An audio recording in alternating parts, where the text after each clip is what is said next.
so loolu la ñun xeexuñ Halifa. We don't have no beef with Halifa here. Waaye nag Gambien bi ay waaba jiiba lañ ñi ma ko sañ a wax ay naafeexa lañ ay two face lañ ay ñi nga xam ne dëgga suñ ko gisee dañ see taxaw man dëgga fu ma fekk fa la ma bàyyi nag dama see wait te dama pare pour wait si suma dëgga all the time man ñi ma xam nga xam ne rek dañ ma seetaan rek ngir yàlla tax dañ ma xam rek xam nañ ne man dëgga fu ma fekk fa la ma bàyyi leneen lu dul dëgga du ma ko xeexaluma suma bopp si li ma def gis naa loo xam ne jaaduwut ñi ko waroon a yóbbu si biir ñi ko waroon a xeex ñi ko waroon a toppatoo ñi nga xam ne li ñoo wax ne this is internal fight la ñi nga xam ne ñoo ko waroon a xeex si biir kër defuñ ko ay kilifa yi ñu isi ko si biti kon nag ñun xale yi ñu raak ko si biti bu ko defee sax it might help the changes yi nga xamante ne moom la ñoo xeex tey li ma fi ñëw pour wax damaa toppa li nga xamante ne gis naa ni ñu ngi wax ne constitution yi doy bi ba pare tamit bëgg ko isi si li nga xamante ne mooy personality cult ma ne leen isi waat leen ko si arrêt bi nekk nii ñun li ñoo xeex mooy constitution mooy institutional reforms moom la ñoo xeex te institutional reforms yi ñoo xeex yéen a ko bëgg a yóbbu si beneen domaine yéen a ko bëgg a yóbbu si leneen xëy suba depuis démba mu am ñuy binda si yëfi Halifa di ko personalize juum ngeen moo tax ñu ne ñu dellusiwaat rek pour wax askan wi ñi nga xamante ne man damaa wax xam nga lu tax may dee wax because dama xam ne suma moromi ñoom yaay yi suma ay tanta yi ñooñu macha allah ñu bugg a Halifa Sallah lañ ñun ñëpp mu ko nekk koo xam ne ñun ñëpp dañ ko roy bugg ko su boobaa ñu mun a xam li ñoo wax ñoom riiduñ jànguñ te suma maas gi tamit ñi nga xam ne sax mun nañoo riid sax we're lazy readers duñ toog di bind di read ay paragraphe amul jot because Facebook bi dafa am ñu bari ñoo xam ne social media ñi dee toppa ñoo xamante ne suñ buggee nekk di read ku nekk ay paragraphe yi nga binda duñ mun a dem gis liñ war a gis yëpp so therefore waaye wax moom soo koy def nii by force dañ laa dégga te ñi la war a dégga dina àgga si message bi looloo tax ñun ñu choose ñu tàmmool yi AI yang fi suñ bëggoon a dem binda dinañ dem def ko fa mu binda ñu post ko loolu yëpp am na léegi moom macha allah ku bëgg a binda rek dangaa binda léegi ku nekkaa mun a binda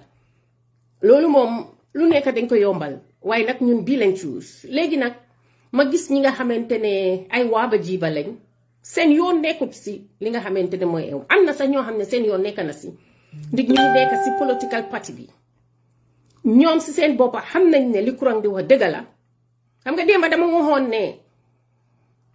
dëggaluma li kurang di wax waaye tey nag dem affaire si wax naa am na ñu ma kooloon ne leen bàyyi leen wax gi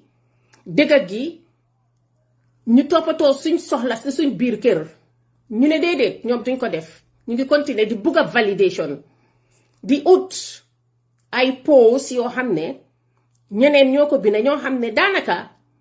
ñi ma ko sañ a wax bokkuñ parti ñu ngi nekk biir Gambia nekk ay youth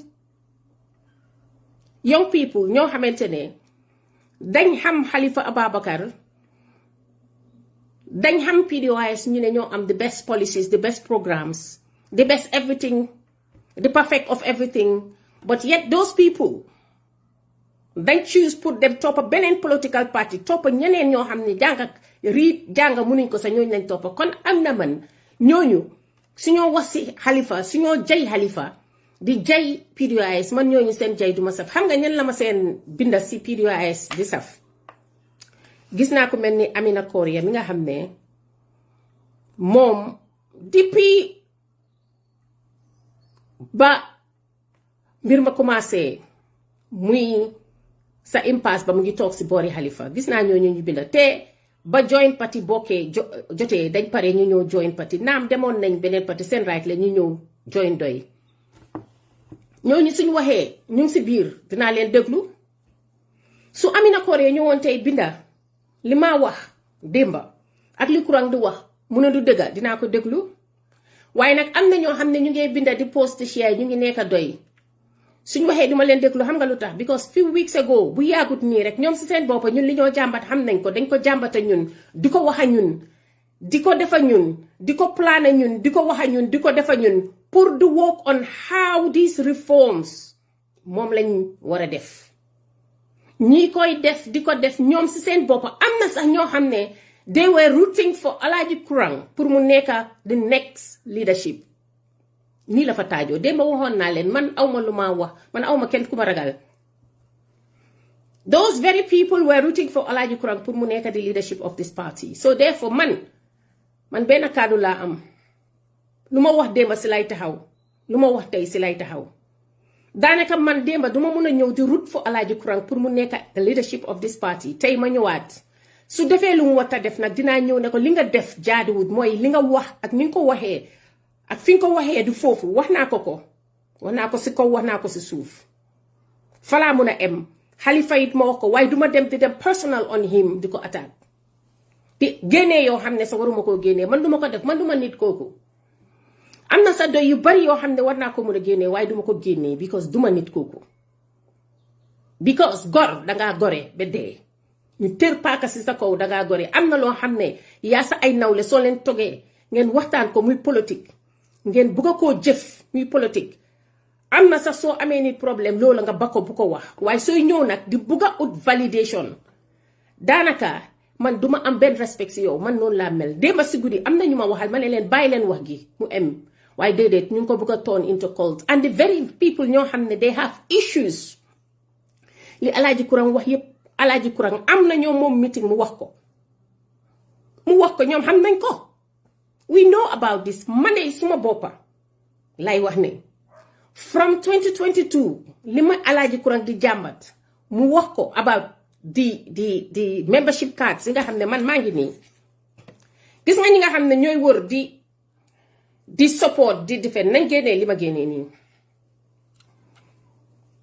wax naa leen ko soo bokkutee amuloo looy wax zip up li tax nga war a zip up mooy doo mun a toog opted you chose to sit on social media just di defend Halifa di defend policy am di defend Halifa di defend policy am ñu ne la kaay bokka nga ne bokkuloo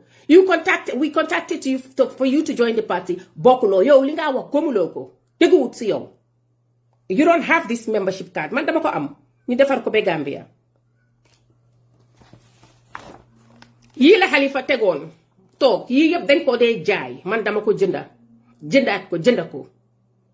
dangeen ko am génne leen ko man dama am yii yëpp kon man maay doy mooy man kon man doy suñ amee problème man dama am sañ-sañ institutional reforms yi ma laajte dama am sañ-sañ pour demand ko this is the constitution of the party génne leen ko waxuma ngeen xaar ëllëg de tey bi ma wax nii génne leen ko ngeen génne lii kon nag man su ma bokkee si institution boo xamante ne dama foog na we need changes ma nekk di ko xeex depuis 20 after the election after 2021 election bi 20 December la 2021 from February from December nee naka nga def nee maa ngi laa nuyu naka nga def naka xale yi from 2022 bi election bi passé ba léegi man maa ngi xeex these reforms maa ngi ko xeex the way Alhaji Kurang was fighting is how I was fighting it 2022 23 24 ba 25 maa ngi ko xeex ñu ngi ko xeex we had meetings upon meetings we had meetings upon meetings Halifa Ababacar ñëw ci suñ meeting yi ñu oote ñi ñëw ñépp li ñu wax yépp about institutional reforms ñu wax ko fa ñu raise suñ problems yépp based on the constitution ba tey bi ma waxee nii ñi nga xam ne ñooy toppa di wax naan doy dafa am constitution dama leen we follow the constitution to demand these reforms they ignore us they select what they want to change loo xam ne moo sub seen agenda the rest loo xamante ne ñun mi nga xam ne loolu lañ demand they ignore us loolu lañ def I am gonna start with, because bëgguma nekk di wax loo xamante ne dama génna on topic moo tax ma ne tey dama dem si suñ biñ amee meeting xam nga seet kañ lañ am meeting bi after the election we decided that dañoo ñëw pour am meeting baa ngi nii ma seet minutes yaa ngi liñ waroon a wax si meeting bi mu ngi nii. And this meeting was held June,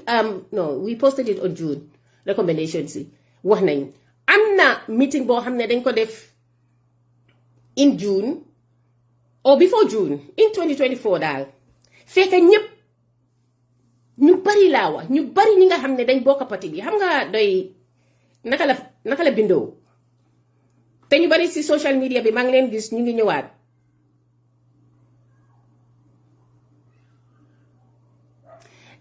jërëjëf nee ne am na ñu bari ñoo xamante ne dañ bokkoon nañ doy depuis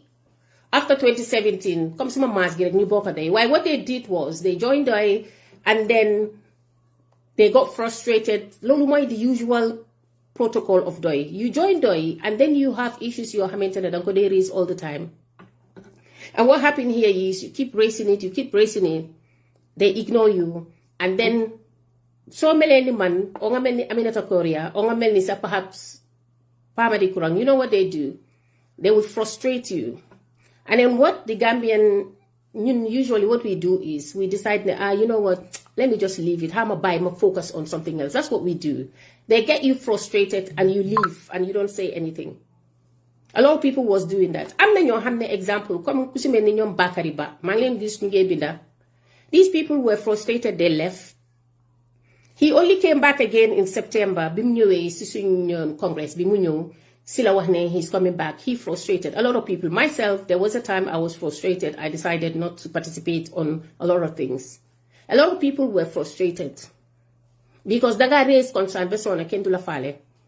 Daga am meeting persona constitution bilanawa.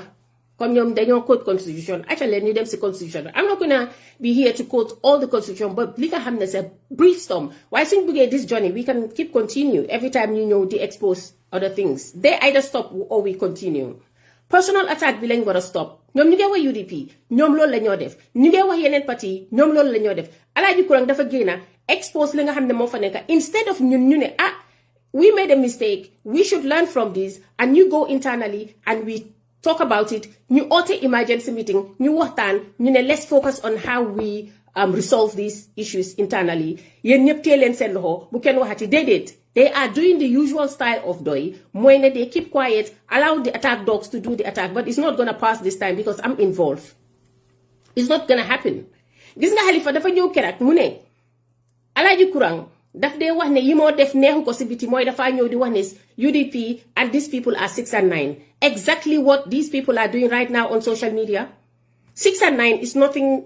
loo xam ne garaawut loolu garaawut. People just use it dañ ko dey use all the time 6 and 9 loolu garaawut. Alaaji Kurang musa saaga waaye gisa ñu nekk di ko attaque di ko bugg a discrédit di wax naa dañ ko jox xaalis boobu sax ma ñëw si Alaaji Kurang ñun ñi nga xam ne ñoo créé toon ne dañ koo fay te man soo gisee li tax Alaaji Kurang man maa bokkoon naa si ñi nga xam ne ñu ngi doon wax moom wax naa leen ne dama daan wax moom bon it's been long time waxuma moom dafa am koo xam ne is part of the executive in this European branch moom moo ma ne ma moo gis Alaaji Kurang man xaw ma woon Alaaji Kurang gisoon naa ko nii rek xamantewu maa moom kooku contact ma mu ne ma you need to contact Alaaji Kurang you know ñu ngi ko bàyyi xel moom nekk na koo xam ne am na some kind of prospects yoo xamante ne mun nañoo wax moom mun nga koo contact ñu si this is how I get to xam nga fii nit ñi they are double standards Gambien bi ñu si bari noonu lañ mel ñi ma ko sañoo moo tax man duma dee ama kenn affaire nit ñi foog na kii nii la damaa ñëw wax lu maa wax dem toog suma toog Ami Cissé yaa nga doon call dinaa la call suma pare because dañoo wax lii ñaari mouth lañ am gis naa ñoo xam ne tamit sa ñu ngee nekk di binda di attack di gën a binda di gën a share. These people were frustrated by Doi. They were talking to people about Doi, complaining about Nyom Halifa, the same way, the same very people who were complaining about them. Today, Nyon Neka social media, that has ripped me. And those very people, some of them, they were even considering put them join SFL. I'm not ko hamne. Mom si bopa mungi bina mungi tahasi di rip. Mota malelen Gambia bi bulen de gom ninyi. Dele na iri rek ngen romba. Ninyi deguwin. Mom si bopa mungi don plan put them join SFL. Why nyeme nyut amut fit. xam nga soo nekkee góor ba pare amuloo fit nga dem benn yow doy danga taay seen affaire yaa ngi complain everything and the system ñun bi ñoo complain in doy you are complaining about it and you were even considering going to join Essa Faal but amuloo the fit and the audacity to come out and say man yow duma la tudda because yow doo góor amuloo fit lii moo fi nekk si doy lii moo nekk si ñu bari ñi fi nekk ñii moo nekk si ñu bari ñi nga xam ne ñu ngi doon complain about Halifa Sallah ñi nga bari ñi nga xam ne they were even rooting for Alhaji Kurang pour mu nekk the leadership the next leader the same very people are out attacking Alhaji Kurang ñun we decided ne Alhaji Kurang the party am na at some point it was dormant kenn defatul dara amatuñ benn activity in the party ñoom Halifa was hibernating Halifa dafa demoon toog waxatut kenn waxatut ñun xamuñ ñun mi si parti bi xamuñ ban direction la parti bi di nekk ndax loolu political party dina ko def na political party di nga dem rek nga decide after 2016 you decided ne yow leadership bi dañ bëgg a change leadership bi or whatever it is you guys decided to do we are not engaging the membership anymore you just decided to keep quiet the membership ñu ngi am meeting ñu ngi wax ne we need to know what the party direction fan la moo dem patati patata they just went quiet they went silent ñu am meeting di am meeting saa yi nekk lu ñu wax ñu war koo yóbbu constitution dafa wax ne suñu waxee suñu amee meeting ñun ñi nekk si EU branch bi suñu amee meetings yooyu noonu minutes yi ak suñ concern suñ raise dañ ko war a yóbbu on a central committee level. Central committee will have a call for meeting and then they will discuss it and then whatever it is decisions or loo xam ne war nañ koo jël ñu discuss ko and then they will come back and make decisions whether they will dinañ am ñu implement recommendation si nga xamante joxe nañ ko or not. This is procedure bi rek si lu gàttal li mu war a demee waaye du dee demee noonu dañoo am meeting saa ñu amee meeting te ñun ñëpp xam nañ ne si Europe bi fii dafa meeting dañoo am meeting toog doy laa gis ne suñu amee meeting or I don't know man you know we have families we have things we have meetings for 6 hours imagine ñun ñëpp ñu bàyyi suñu soxla yi on a Sunday or Saturday or whatever ñu am meetings for 6 hours ñu ngi am meeting ñu am meeting only for us to make recommendations and ñu wax ne okay next action plan nii la moo demee ba pare ñu ne constitution biñ dee nekk di bàkkoo constitution bi li mu wax about the procedure of after meetings how the steps we take only for them to ignore those steps and we don't do anything. In most cases some of the action yi nga xamante ne moom lañ war a def Marianne moom lañ war a def duñ ko dee def xam nga liñ dee taana rek mooy li nga xam ne ñoom moo leen favor loolu lañ bëgga ñu ñëwaat si loolu or sometimes they don't even get back to us. This is what they do. So now tell me whether loolu nekkut loo xamante ne dysfunctional organizational dysfunctional bi nit ñi di oote ndax nekkut si parti boobu wax leen ma loolu depuis after 2021 li ñoo jàmbat ni ñu ngi koo jàmbat saa yoo demee si suñ minutes yi nga seet the same problems ñu ngi ko raise Halifa ñëw na on number endless times pour ñu raise suñ concerns mu déglu ñu mu wax ñu déglu ñu mu dellu dara du si xew. So léegi when somebody is frustrated come out yes it's wrong to do that when there is a system in place when there is a constitution according to them nga xam ne moom lañu war a follow pour deal with internal matters. Hello Mariama, how come su fekkee ne nit ku mel ni Alhaji Kurang mu ngi génn according to what people are saying yo he came out he's lying ne depuis time sangam lañ ko la fa def form man I'm not gonna say he's lying or not. Do you know why I will not say that? Because man dama bëgg a mandu man lu ma fekkee wut dama see mandu lu ma xamut dama see mandu. It's sad Ousmane but Ousmane man li ma del si waat tey waxoon naa ne jeexal naa am na ñu ma call ma ne leen nañ bàyyi wax bi waaye ñoom ñu ngi nekk social media di try to discredit Alhaji Kurang ñun politics Halifa politics bi moo oote du loolu.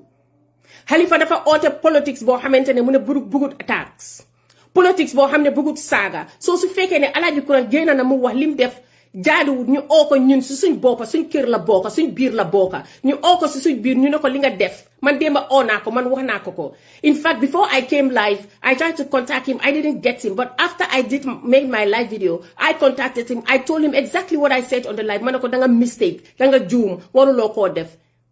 waruloo woon a def li nga def mu explain ma his own side of the story ma ne ko anyway jeex na ma ne ko dama la ñaan bul bindaati bul commentati bul waxati mu ne ma dinaa def loolu only for me to wake up I see ñu nekka di continuer ak ñi nga xam ne dama leen waxaloon tamit ñoom si seen boppa ñu continuer di jël nataali Halifa yi di def lii di ko def personality calls ma ne I must come out since da ngeen a oote guerre nañ leen ñu dem ñu guerre but what I want to do is I want us to stay in si combat bi si arène bi dama bëgg ñu stay inside the ring.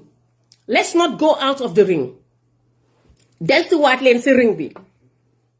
Te I am also maa ngi wax ak doy leadership bi. maa ngi wax ak doy leadership bi ñu ñi nga xam ne ñu ngi leen war a pour ñu téye leen ñu noppi because suñ teewutee jooy yuuxu dinañ ko déggee fi ñu ko warut a déggee. téye leen seen attaque dogs yi. téye leen seen attaque dogs yi. Because this is not about Halifa Ababacar li ngeen a wax si Halifa yépp ñun xam nañ ko ba pare. ñun li ngeen a wax si Halifa yépp ñun gëm nañ ko ñun li ngeen a wax si Halifa yépp mu ngi ci Halifa ñun li ngeen a wax si Halifa yépp si man-manam ak jàmbaaram ak liggéeyal réew mi mu ngi si Halifa mu ngi si Ousseynou mu ngi si ñi nga xamante ne mooy ñoom Sidé ñoom ñépp ñun nangul nañ leen loolu ñun we are not talking about a personal individual we're talking about institutions institutional reforms la ñoo laajte yéen seen agenda ak ñun suñ agenda du benn xam nga li lay taxoon Halifa suñ amaan meetings am na some of these people suñoo wax daf leen a gëdda xam nga nu mu leen daan ruslooyee sax mooy this is not about personality cult Halifa loolu la leen daan wax te lii daf ko gis si yéen moo tax muy leen koo wax yéen si seen bopp xam ngeen loolu Halifa wax na leen loolu ba soona suñ leadership bi am na ñoo xam ne dañ ko dee wax ba soona xam nga problème bi la some people came to doy because of Halifa Ababacar man ñëwuma doy pour because of Halifa Ababacar na leer man dama ñëw doy ak maaya naa Halifa respect naa ko jox naa ko cër duma mus di ñëw fii nii di ko wax loo xam ne waruma ko koo wax man Halifa biñ ko daan saaga am na ñoo xam ne dañ ko daan wax fii lu mu ko war ta wax am na ñoo xam ne so suma mbokka lañ ndi Olof Njaay def ne sa mbokki mbokka mooy sa mbokka am na ñoo xam ne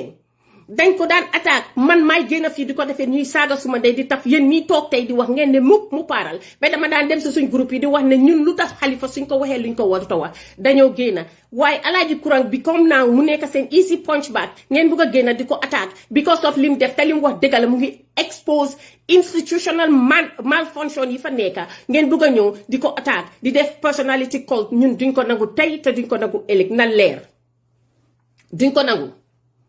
def na lu mu war a def dañ ko oo si biir kër gi constitution bi ngeen a wax nii lan la wax su fekkee ne dafa am koo xamante ne dafa bokk si parti bi mu def lu mu war a def misconduct naka lañ ko adressé in the same constitution xam nga da ngeen dee contradict seen boppa all the time Ibrahima nuyu naa la da ngeen dee contradict seen boppa all the time lan la constitution bi ak the rules of the party what is the rules of the party which Halifa Sallah moom si boppam waroon koo xam moom mi nga xam ne suñu ko binda o su dee moo ko binda bokk na suñu ko binda read na ko xam na ko off the back of his head moom xam na ko lan mooy ñi nga xam ne dañ ma doon wax ne because Kurang mu ngi nekkoon di attaque di binda di wax lan la constitution yi parti bi wax in regards of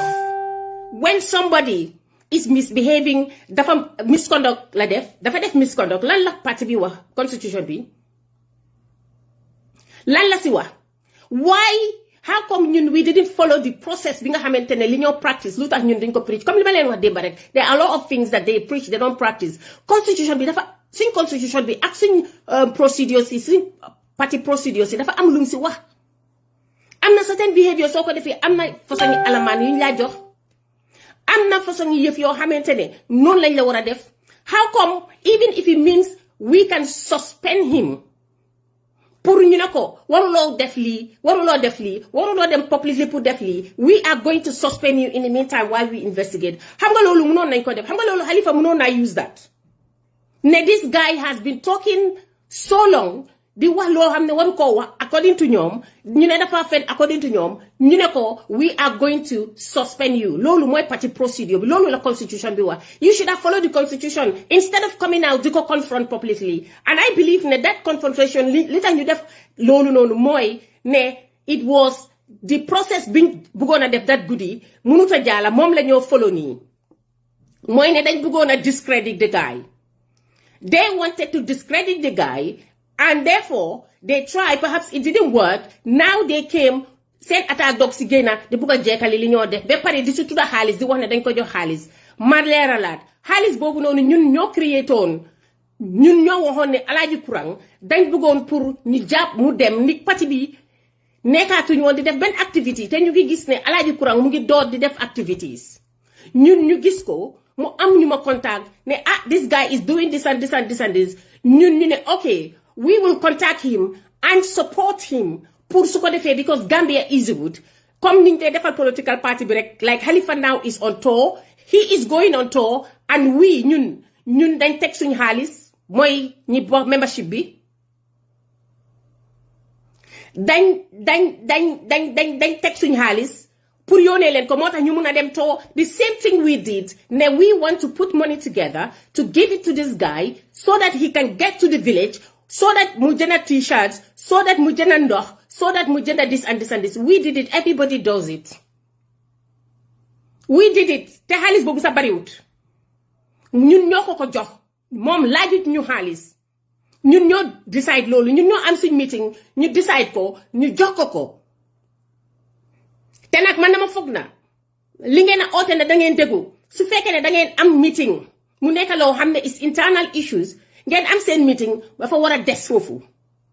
warut a génn outside nit ku baax nga nekk góor nga nekk jigéen danga war a am bàmmeeli biir loo digaalee sa nawle soo digaalee sa nawle yéena yi dafa war a des si yow man su fekkee ne yow damaa digaalee yow yéena yi nga ñëw wax ko man duma la óolu man moo tax ñu bari óolu ma leen moo tax ñu bari suma wax ak ñoom I'm very careful what I talk to people loo xam ne mënuma ko wax si kaw duma ko wax si suuf man li ma wax nii lu ma wax ak ñu baree la mun naa fee list seen name waaye duma list seen name and they agree with me they know what I'm saying is right and we were working on doing something about it and we were part of those people who had endless meetings to try to do what Alaaji Kurang man su suma boppa li ma wax nii and there now if you think ne you want validation from some people loolu sa affaire la man kenn bëgguma kenn validate ma I don't care about that that's not what I'm looking for suma axulaay taala laay wax su fekkee ne dama gis ne man nit kii de ñu ngi doon def dara te li moo wax xam naa ne dëgg la ba pare nit ñi ñu ngi koo attaque den man dama war a ñëw ne bàyyi leen attaque bi su fekkee ne sax mënumaa ñëw dëggal li mu wax ndig maa ngi seet ne man dama am lu ma ragal war naa kool ñee nañu si suuf ma ne leen ma arrangé mbir mi ñu em fa waaye doo bàyyi nit ñi di ko attaque yow tamit nga ñëw di dëggal yeena yi te fekk sax du dëgga noonu la demee ñu jox ko xaalis mu jënda t-shirts lim jënda yëpp mu ñëw mu jox ñu receipt ba pare won ñu nataal yi won ñu yëpp lim jënda man suma axulaay taala loolu laa xam ba pare mu dem si meeting bi mu oote ñim oote mu daje ak ñoom mu yónnee ñu nataal bi loolu moo xew nothing else te su dee yëppi xaalis la man how many people si parti bi ñoo xam ne dañ nekk Gambia ñu ne dañoo am you want to do this you want to do that ñoom personally nit ñëw confront ma ne ma kii dafa bugg a def lii de pour ñu jàppale jigéen yi pour ñu def lii dama bugg a ngeen jàppale leen man ma yónnee di individual xaalis pour mu def loolu noonu ñu pare yónnee ma nataal musuma ko wax kenn dew ma di ko di grâce di naka lañ ko oyatee sax naka lañ di snitch kooku di wax ne man diw sangam dama ko jox xaalis am na ñoo xam ne dañ soxla xaalis si yeneen ñu joxe ko loo xam ne demul daay rek di si parti bi danga ma gis ma musa ñëw toog di ko wax ndax dama ko wax kenn si parti bi waxuma ko kenn because loolu du soxla ñooñu it's between me and this person man loolu laa dee def when it comes to xaalis when ay digaalee ni dama am ngor goo xam ne du ma ñëw toog fii di ko wax pour bugga rek pour validation du ma ko def bàyyi leen yéene yi ngeen nekkee back to the point constitutional lifin li ñoo lifin li nga xamante ne well you know we all have an agenda Halifa has an agenda I have an agenda bépp ku dugga si politics da nga am agenda now what do you think yow mun nga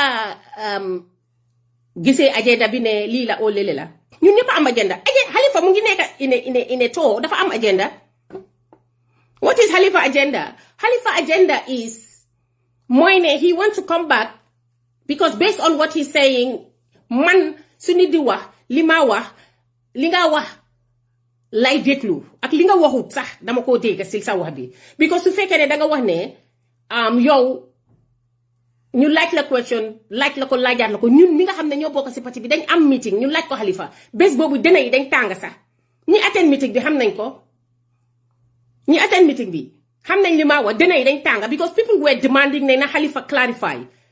loolu was not this year was last year mu nanguwut a clarify mu ne moom du clarify ba léegi at least soo du clarify sax si ñi si biti nga clarifyal ñu ñun ñi si biir laaj leen man ndax ñun clarifyal nañ ñu clarifyal luñ ñu moo tax soo gisee wax bi li ko trigger is the same people in the party ñoom ñoo trigger wax bi because ñoo oo Sidia Jatta yóbbu ko si platform bi interview him and he talked about it and ñoom ñu share this video and then everybody was reacting to this video including Alhaji Kurang so people picked on Alhaji Kurang and then ñëw pour bugga ko discredit loolu mooy ali kalaj bi it might be clear what Halifa said to some of you but ñun mi nekk si parti bi xam nañ what is going on xam nañ what is happening we know ne there are people who are trying to bring him back moo tax when he said ne if people suñ ma soxlee loolu la ñun xam nañ ko moo tax ma ne mandu dafa baax si yenn yi and then blame ma leen loo xam ne tamit dafa ñëw si public bi ku nekk am nga si sa sañ-sañ di wax waaye li ma am ba xam ba di ko wax mooy ne am na ñoo xam ne ñu ngi nekk suñ political party bi dañ wax ne ñoom mooy psychophants yi wax nañ ne dañoo bëgg a binda petition pour wax ne pour ñu isiwaat Halifa and that will be the people demanded Halifa therefore Halifa can come to justify if he wants to come back or not do you get it su ñëwaatee loolu la ñoo use as his justification ñun mi ko xam nekk si biir di ko xeex na loolu waruta mun a nekk loolu ñooñu tamit seen wish la rek am nañ right pour seen bugga la am nañ sa right ñun tamit am nañ right pour loolu yëpp ñu ngi ko dégga waaye waxuñ ko léegi ñu dellu si li nga xam ne man mooma fi isi mooy ne dañ wax ne number one ñu ne ñu doon wax ne wax nañ yëfi naka la kii turaati yëfi ñoom Aminata Koria dañ wax ne Aminata Koria ñoom lañ doon wax seen affaire adresse nañ loolu sax si discussion bi ñu ne 2021 biñ demee si congress bi Aminata Koria dañ ko selectoon ak ñiñ selectoon ba nga xamante ne after dañ wax ne because they were not delegates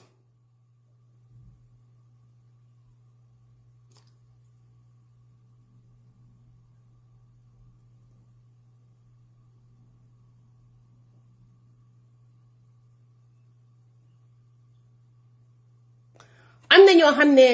Seydou sa comment bi laa doon read loolu mooy dëgg am na ñoo xam ne ñu ngi wax ne constitution bi Aminata Koria biñ ko selecté woon constitution bi dafa wax ne soo nekkul delegate doo mun a nekk candidate therefore loolu dafa tax seen élection boobu noonu o niñ ko tànnee ñu validate ko léegi may laajte xam ngeen ne time boobu noonu bépp li nga xam ne moo doxoon si constitution si lifin boobu si congress boobu noonu dafa nekkalul illegal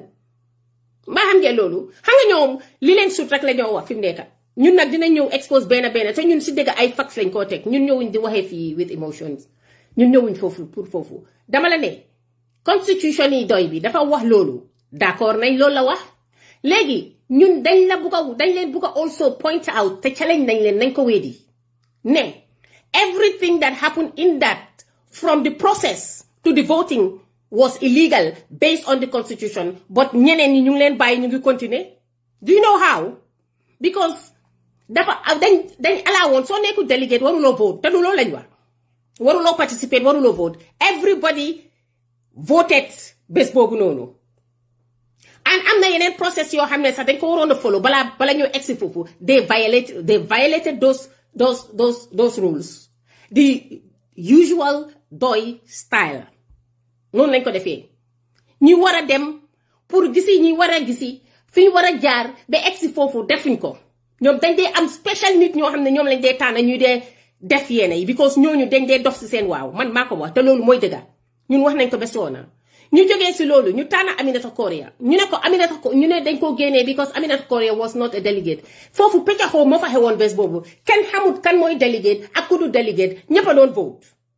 nobody knows who's a delegate or not dafa jaxasoo woon ñëpp di vote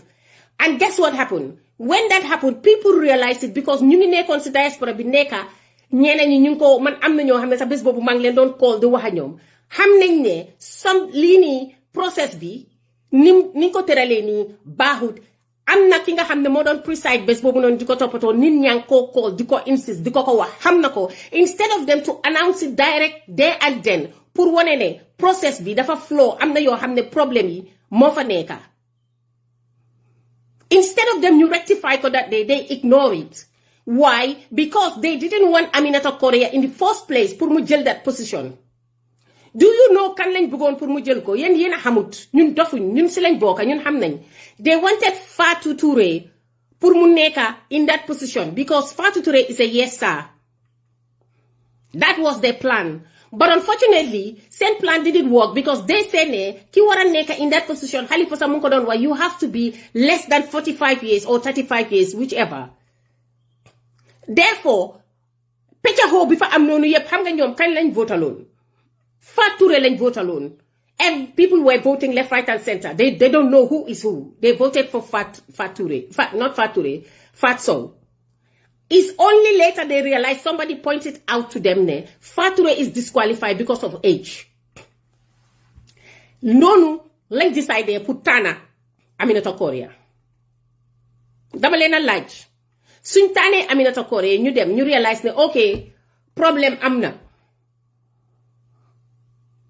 lan moo war a xew dafa war a tax procédure bi dafa war a tax duñ jëlaat Aminata Korea teg ko si place bi mu continuer di liggéey ñu ne déedéet duñ ko def because constitution bi dafa waxut loolu dañoo war a xaar ba beneen congress waaye kaay ma wax leen yan rules ak yan lañ violate constitution bi depuis boobu ba léegi ñu ngi ko continuer di ko violate every day te kenn waxu ko ñu ngi ko gis clearly kenn ñemeñut ko wax mooy ne the same Fatou Touré not Fatou Touré balal ma the same Fatou Sow mi nga xamante ne dañ ko select electoral te ñoom ñu realize ne du fa mun a nekka because it was pointed out ne she was over age am daf ko disqualify ba tey ñu ngi bugg a Fatou Touré pour mu nekka si central committee bi de xam nga li ñu def dañ ko isi moom moo nekka the admin to the secretary let me see what her position is loolu lañ ko jox congress bi admin secretary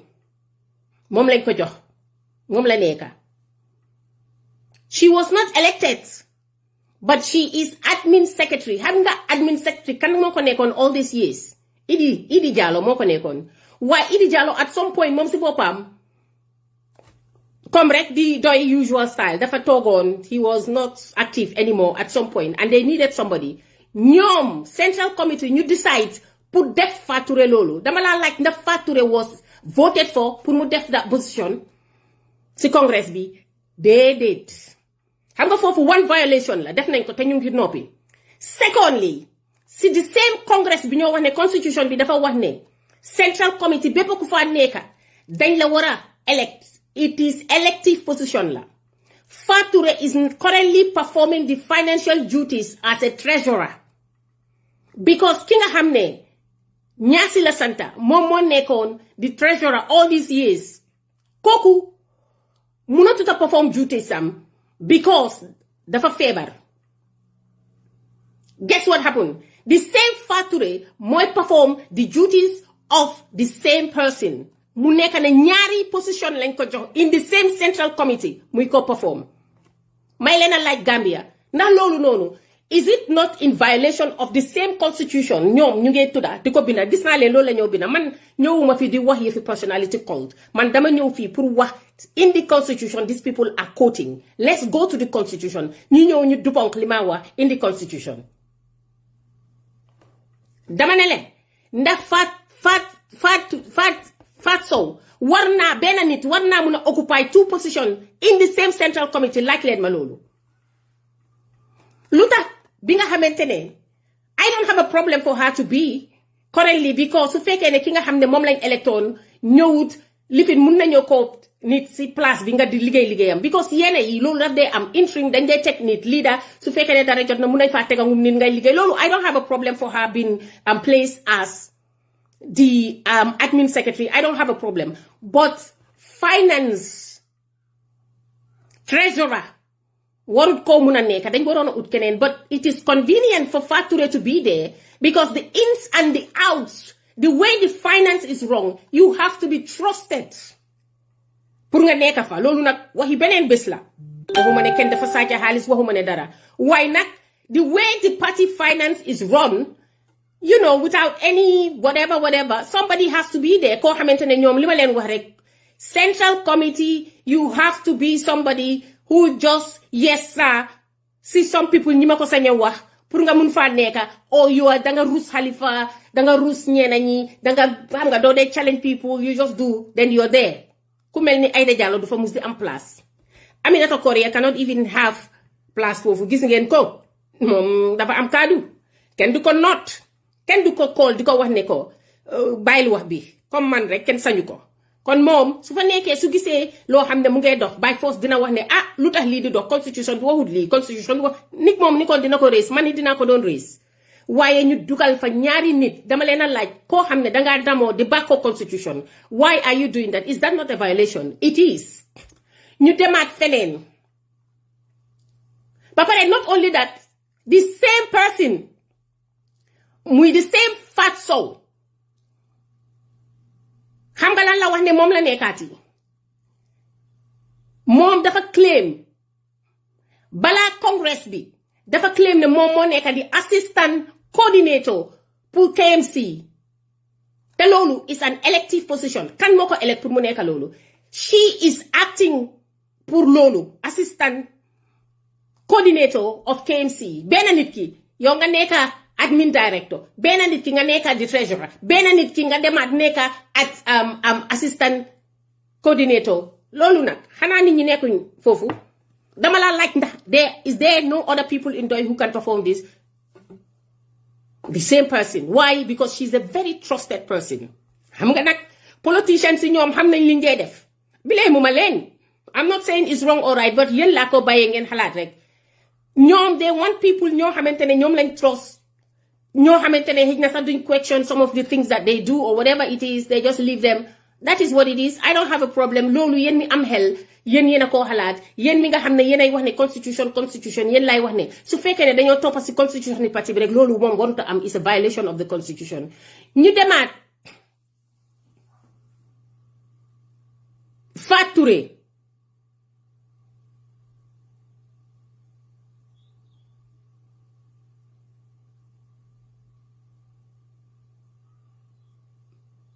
no Fat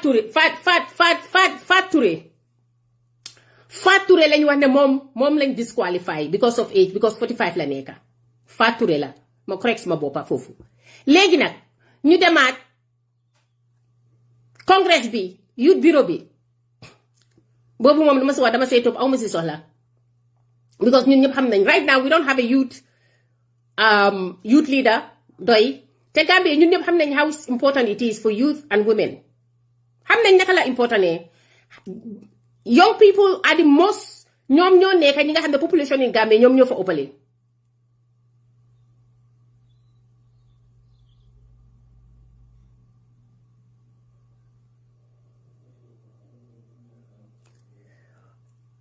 mu ne laan until we see the constitution then well you know what you can go and ask for the constitution you don't need to see the constitution when they are writing the people that are writing, I'm talking to the people that are writing about constitution, they know I'm not lying. When Halifa Saleh came out and held the constitution, Yeah? Nobody asks him until I see the constitution.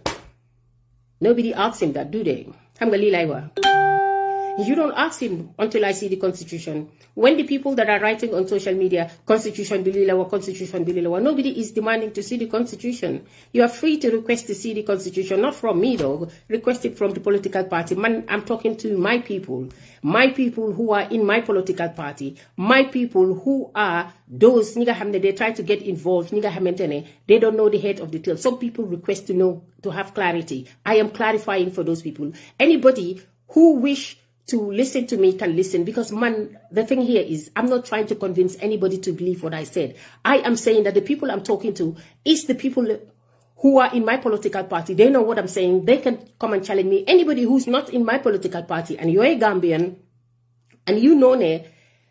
so anyway on social, when you come on social media, you're here defending Halifa because you're part of those people who defend personality calls. Lolu momka am interest. Man almost lolu interest. I don't have interest in that. I did not join DOI because of Halifa Sallah. So therefore, if you are a sympathizer of DOI because of Halifa Sallah, the day Halifa Sallah, he said it himself. He said it on one of these rounds he's doing. The day he announced that he's leaving DOI, a lot of people left DOI. Those are the people who joined DOI or they are sympathizers of DOI because of Halifa. You see, that's the thing. When you join a political party because of an individual, when that individual goes, you go. I don't join a political party because of an individual. Today, if we go election today, yeah, you select anybody else but Halifa Sallah, ko xamantene dafa participates democratically, you select la, I will be behind you. You know why?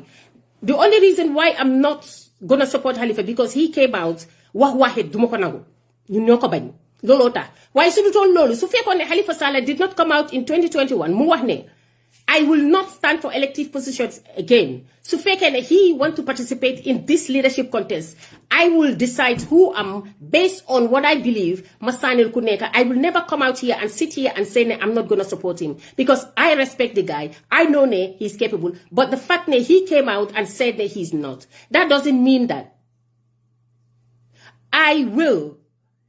I will come here and neka di dogo si kom duma ko nangu lolu mota. Everybody has the right. Everybody has the right to say what they want to say, to believe what they want to believe. Everybody, most people join political parties. Let me tell you something. When people say that people join political party because of position, why not? Is there anything wrong with, let me just break it down here. Is there anything wrong with people joining political parties for position? What's wrong with that? Is the presidency not a position? Is Halifa Sallah not the leader of the party vying to go and be the president of Gambia? Is that not a position? That is a position, right? Is Halifa Sallah or Sidia Jatta, any of these people who contest to be the president of the Gambia, are they just contesting that when they win it, they will then give it to somebody else to say, I don't want a position? Let somebody come and let somebody come and sit on the seat and become the president. Everybody contests for the position. For those people, Africans, that's what politician does to you. Because of our ignorance, all the time, they use certain terms, certain words to try to brainwash us, to try to make us look like ñun selmo we know. Any politician, not because of position, they are not telling you the truth. Because of positions, they are all part of what they're doing. You can either be given to be a minister or you are in whatever position and they are paid positions.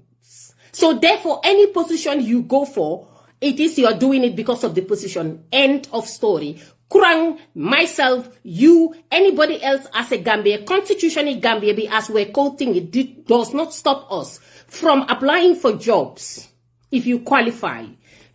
to also participate in any elections for positions. You are not banned to do that. You are within your constitutional right to run for any elective position.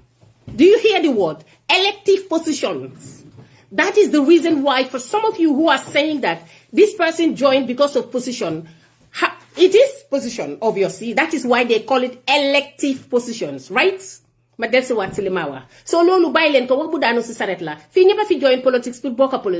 position it's what it is xanaa ñi nga xam ne suma maat gi bu ñoo liggéey su ma bëggoon a liggéey damaa ne maa tey damaa dem ut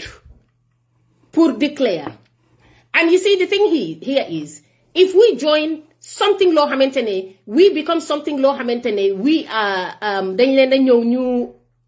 ñu nekk a threat to them. This is it. I'm beginning to think that this guy is a threat to some of these people. That's why they are out here attacking him. But I digress anyway. Lima wax moy ma del si wat si lima fi isi. Moy ne Assistant Secretary to Youth Bureau bi.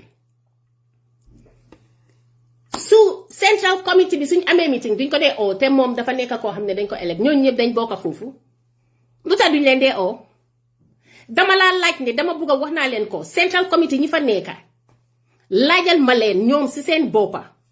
kañ lañ mujjee am meeting siñ am ñun as members of the party ñun dañoo laajte kañ lañ musa toog kan lañ musa toog laa wax lii xew nii yépp dama laajte kañ lañ ko adresse ñi naan waaw kurang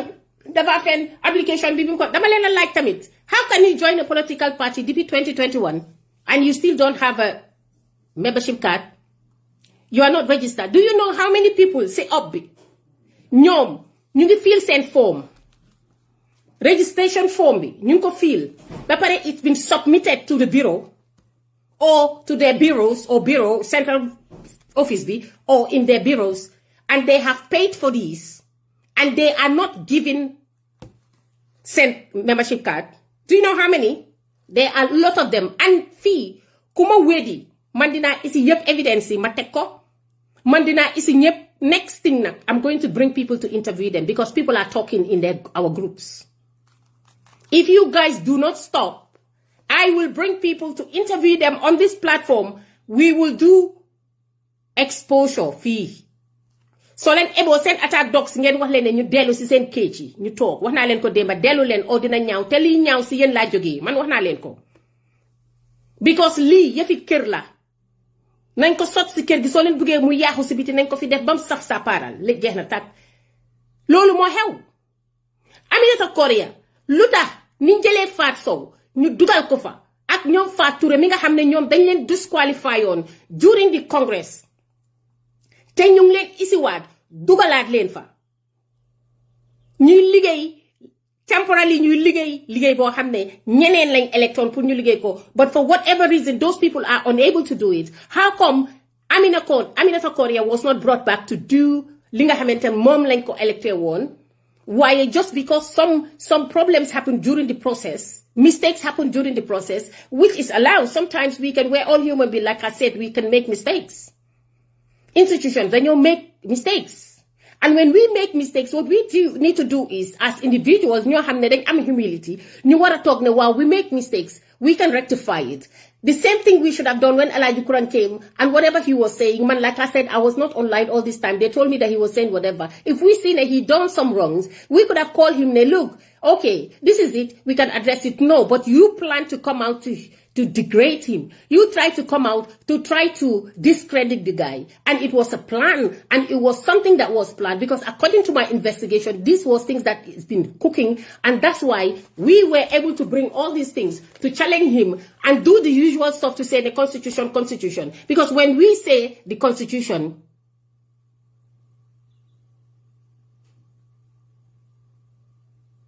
loolu moo fi nekka loolu mooy li nga xamante ne moo fi nekka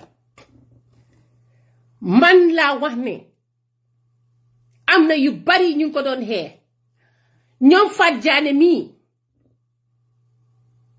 ñi nga xam ne ñoom ñu ngi am ñoom lañ tànn ñoom ñoo nekka di in the women's bureau or whatever, they don't even have meetings. duñuy oo nit ñi meeting kenn duy dem meeting mu am ñoo xam ne nag dañ bokk doy ndeysaan ñoom Halifa Sallah tax ñu bokk doy loo wax Halifa ñu mer meeting duñ ko attend amuñ membership card soo leen koolee sa di solicit funds o aw ma xaalis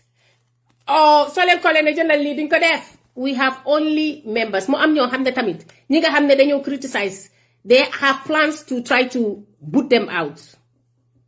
mooy lan lii la ñoo use pour try to génnee ñooñu si parti bi moo tax last time ñun suñ congress biñ doon def fii mooy in September when you see Halifa came I was videoing I put it on there were some things ñu bëggoon a inject into our constitution to try to fight those people ñi nga xamante ne ñoom xam nañ seen boppa mooy ne when it comes to paying membership £10 or €10 or whatever, there are some people ñoo xamante ne they have the right to decide ne ñoom because they've been demanding some changes, they've been talking about certain issues. Therefore, the party is not listening. ñoom ñu ne dañoo protest. They are not going to pay money. Do you know what the campaign was for those people? They were doing exactly the same thing. What they're doing, Alhaji Kurang. They call some people, this person dafa search on Halis, this person dafa this. You see these stories? It is stories that doy. Some of these people do all the time. ñuy call nit ñi suma maas gi ñuy leen a call. Di call ñeneen ak ñeneen kii xam nga lu mu def dañ ubbi woon account patati patata. These stain people, the malign people, loolu mooy jikko Gambien bi ñu ma ko sañ a wax. Loolu seen jikko gis nga li ngeen a gis ni ñuy def. Amuñ dara lu ñoo teg si table bi pour ñëw pour aji ak yow dañoo ñëw bëgg a damage sa caractère. di character assassin te loolu noonu Halifa mu ne def ko aaye te maa ngi leen a gis ñu ngi koo def. Alaaji Joob gis naa la nga dugga fii am na ñu ma gis ñuy damage character di attaque dama bëgg ngeen wax leen ne ñu bàyyi li ñoo def yéen a wax ne loolu parti bi yéen ak maa seetaan ñoom Fay Suusoo ñoom Alaaji Samba ñoom Sam yéen ñëpp yéen ak maa seetaan yéen a ko gis yéen a ngi noppi. aayal leen ñi nga xam ne ñu ngi nekk ci social media bi di attaque Alaaji Kurang su fekkee ne li ngeen a oote dëgg la ci yéen. There are some people that are writing posts directly attacking this guy, and some of you are watching and not doing anything. So, if you can practice, preach, then practice. You need to stop them to move on. We have better things to do. We have other problems to deal with. You need to stop these people because parti bi yena wax ne Halifa si bopam kerek bim toge dafa ne kuy saga bokut si parti bi lolou waxon nako lu yaga way nak legi daf si yoka mu ne kuy ñew di wax UDP 6 and 9 la ak NPP bokkulo si way man day amut fi luma fi defut UDP dañ ma tatchul di kontaan di bek suma defé live sax dañ ma ñew di o te fokk na ne man yima daan wax sa mo gëna serious 6 and 9 ken musud ma wax ne ma bul wax li UDP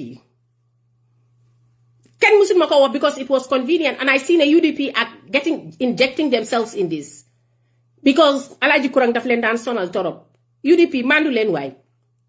internal fight la bi ngeen fi amé sen internal fight bi gaay ñi ngi togon di len sétane te en jubo wat ngeen non la ñi bokka dañoo joté di jubo way yeen mi nga xamné yeena bokka ci doy di saraxé sen bokka ko xamné dafa bokka ci yow whatever it is you guys are saying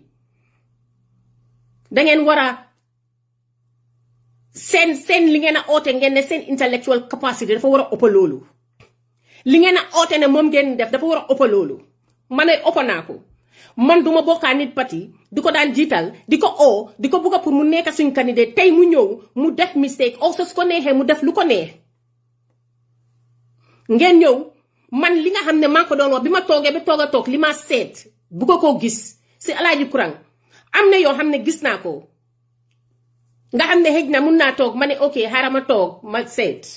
noonu lay def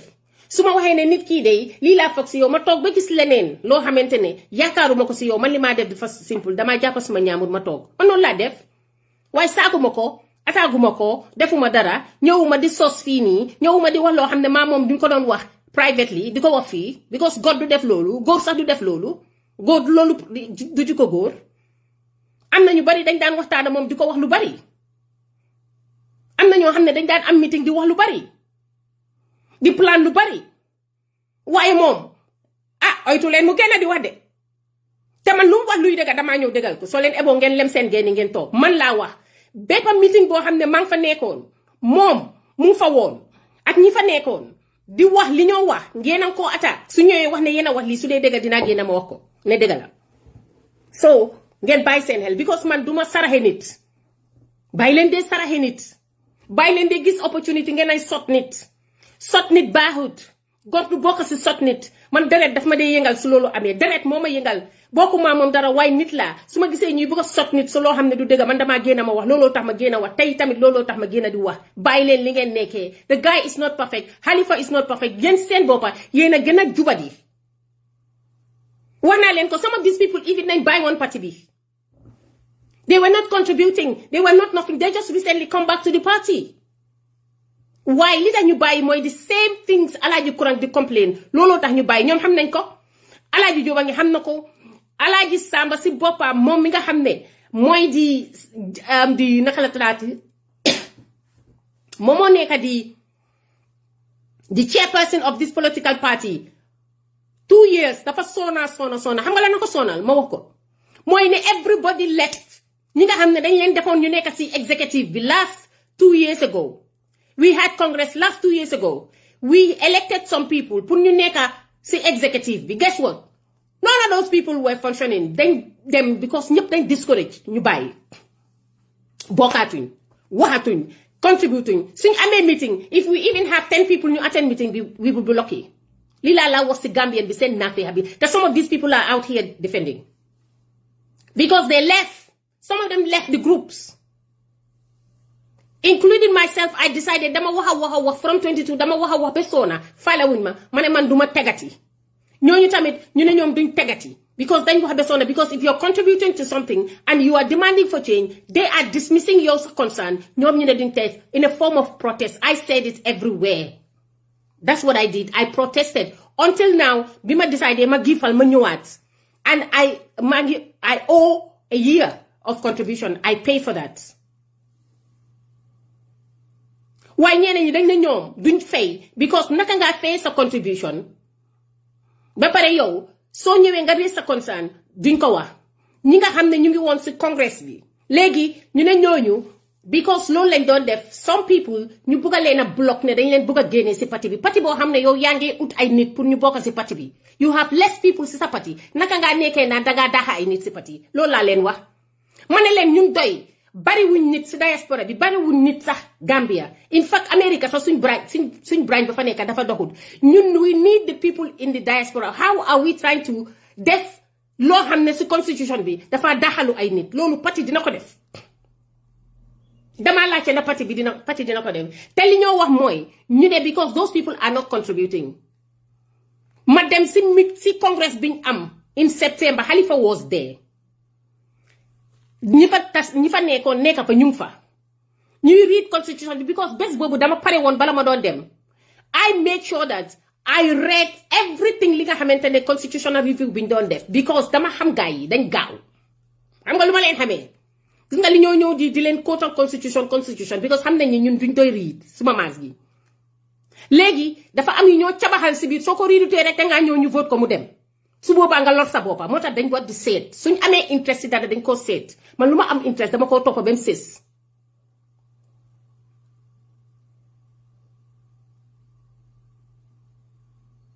loolu laa def night before I went to this congress dama waxoon ne duma dem si congress bi sax because gars yi dama leen mere woon waaye moo am ñoo xam ne su ma am di jaama lañ si parti bi ñu ne ma demal moo am tamit lu xew loo xam ne moo tax ma dem waaye man lu ma bokk rek ni ma leen dee wax rek lu ma bokk dama see dem ba mu sës bi ma bokkee ma ne xaaral kon ma read constitution ma read ko ma gis fa there was one word si suñ constitution review bi word boobu fàtte naa tur bi naa ko seet ma post ko ñoom loolu liñ si jublu woon dañ ko fa def xam nga rek they play with words comme li ma leen a wax rek ñu def ko fa pour ne su fekkee ne yow doo dee teg mun nañ laa daaxaa si parti bi imagine loolu xam nga loolu liñ si jublu woon ñi nga xamante ne dañ ama ñoom problème te duñuy teg ñu ngi siisu bañ a teg ñooñu lañ bugg a eliminate man ma taxaw fa rip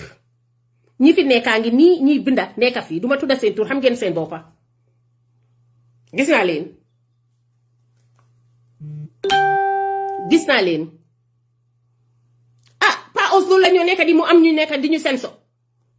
moom la ñoo litanti mu am ñu bugg a nekk di ñu senso ñun fii kenn ñu senso ma dem ba ma ko riidee ma xam ne lii du jaalaa duma ko nangu ñu dem ba foofu ñu wax ba pare ñu ne dañoo vote ma ne leen leena moo ma jaaxal mooy sàngam bii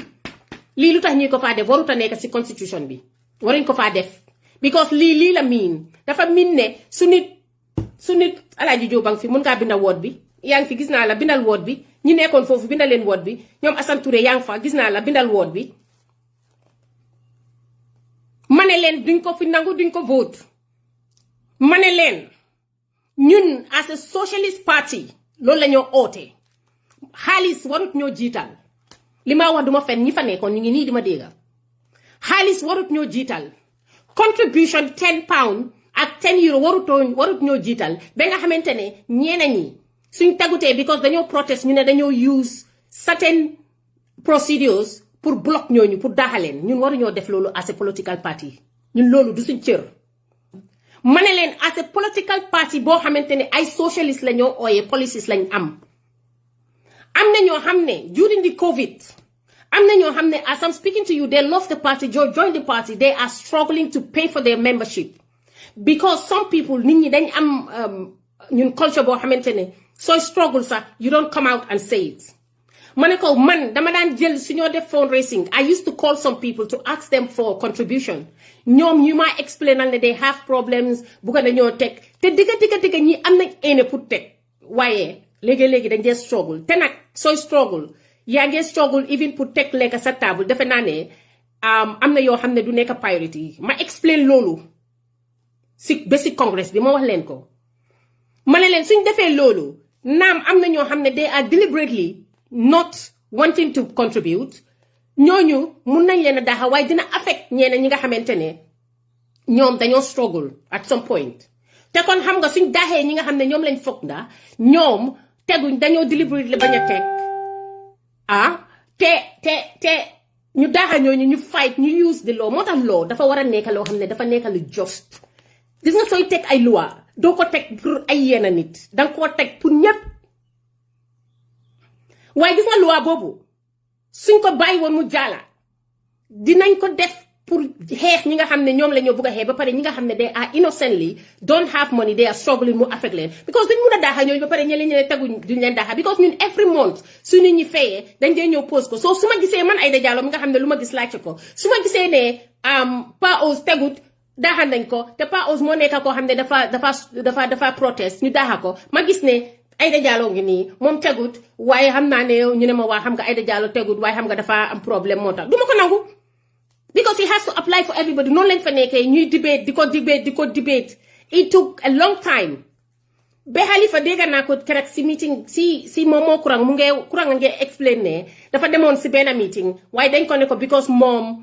warut a bokka meeting moom kurang warut see bokka because moom he's part of another committee looloo tax warut a bokka Halifa Sallah was in that congress talk di ñu déglu te constitution bi si boppam Halifa warta contribute si suñ congress bi bés boobu loolu suñ constitution bi alaawu ko li doon wax kurang rek moom tamit waaye kurang dafa wax ne dafa bëgg a dem mu observe Halifa tamit was observing which is fair enough I don't have a problem with that but bi mu gisee ne ñu ngay werante dafa tànga moom dafa ma oo ne ma kaay ma woon ko ma dem ba si moom ma ubbi ko ma woon ko moom mu get involved mu am lu mu wax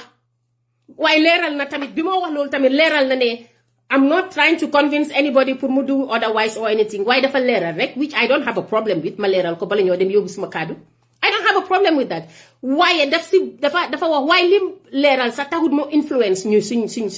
liñ bëgg a def léegi bi affaire si dangee lan lañ wax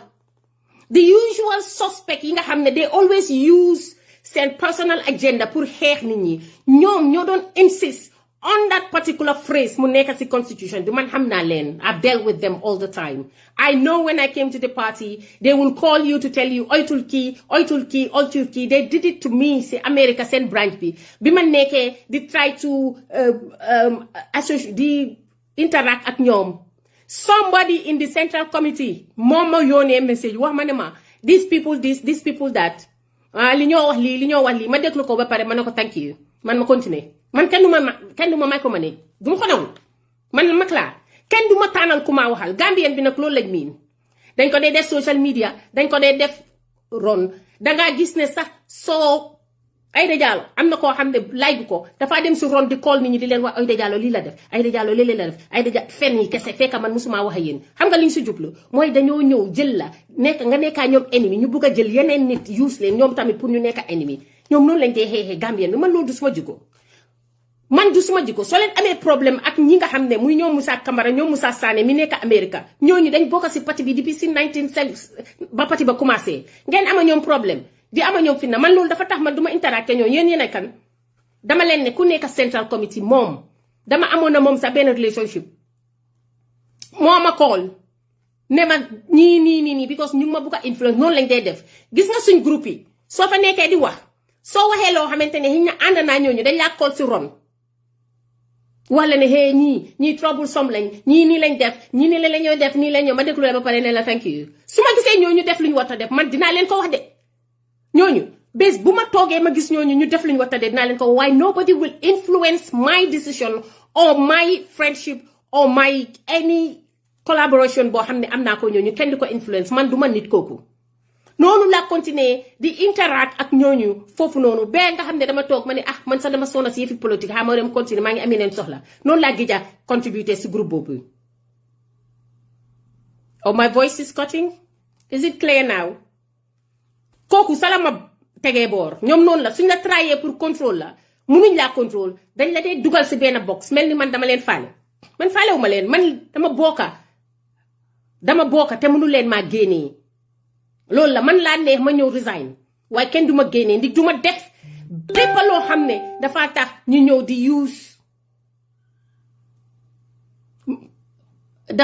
ñëw di use constitution bi di wax ne danga break rules. I'm not gonna break no rules for anybody to use it. duma ko nangu duma ko def man duma nekkuma nit kooku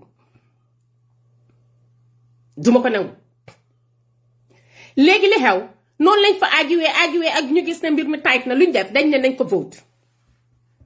ñu vote ko I was and many people who were talking we were able to convince the majority of the people pour ne word boobu noonu phrase boobu nañ ko fa génnee because dafa discriminate some people ba pare sax ñeneen ñu ngi doon wax ne constitution yi Gambia bi because suñ ko fa defee du aligned with the constitution of the Gambia as well loolu moo tax ñu def ko waaye dañ ko bëggoon a jël ñu dugal loolu pour xeex nit ñi doy noonu lañ dee xeexee doy xeex with documentation te nag ni ngi leen a gis nii li ma wax démba rek some of them they break themselves loolu lañ bëggoon a def ñu ne duñ ko fa dugal from September to now nag I don't know whether they went ahead and put it there or not because dañ waxoon ne dinañ ko fa génnee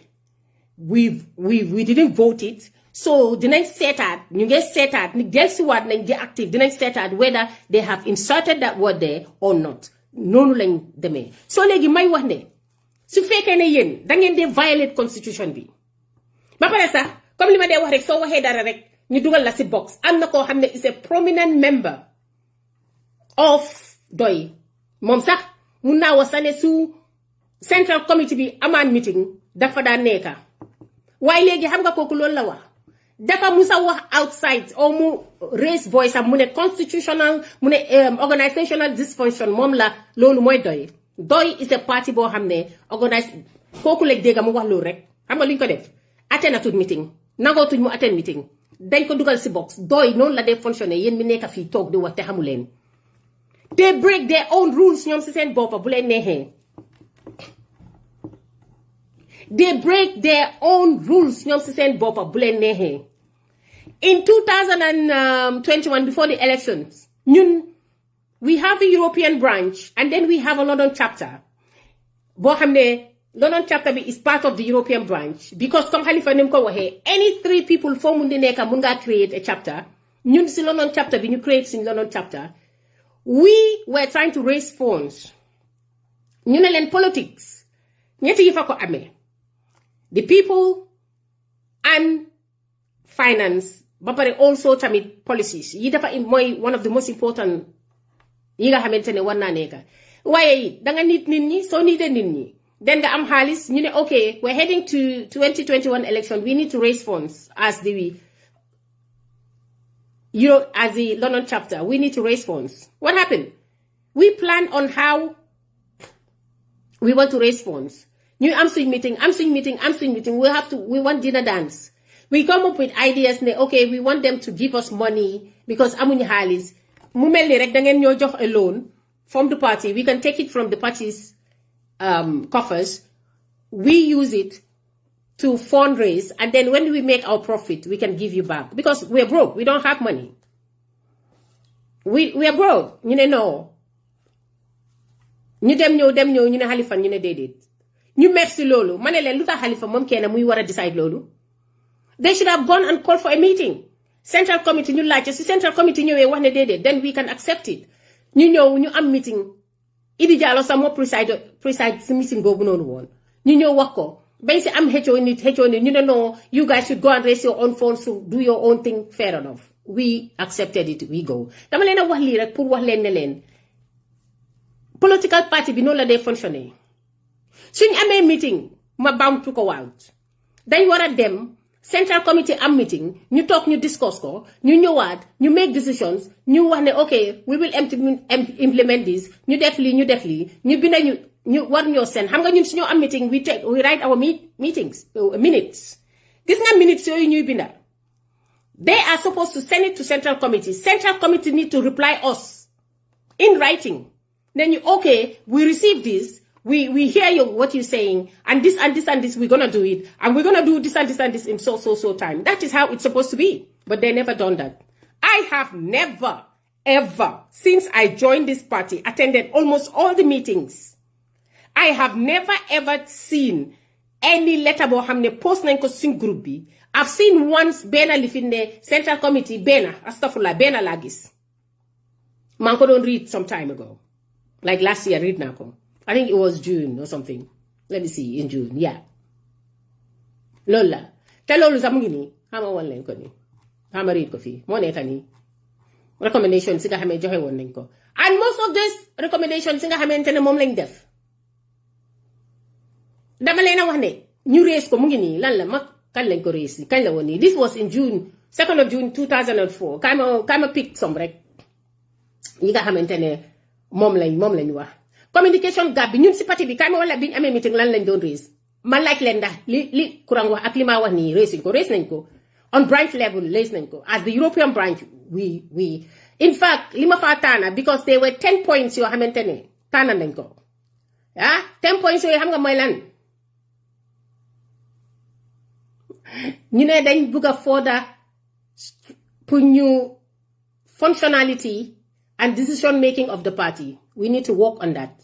We raised that. Because of the way the party function, ñun mi nekk fii dañ bëgg ñu deal with that. Central committee should meet every 3 months instead of every 6 months as provided in the constitution. Constitution ni day bi dafa wax ne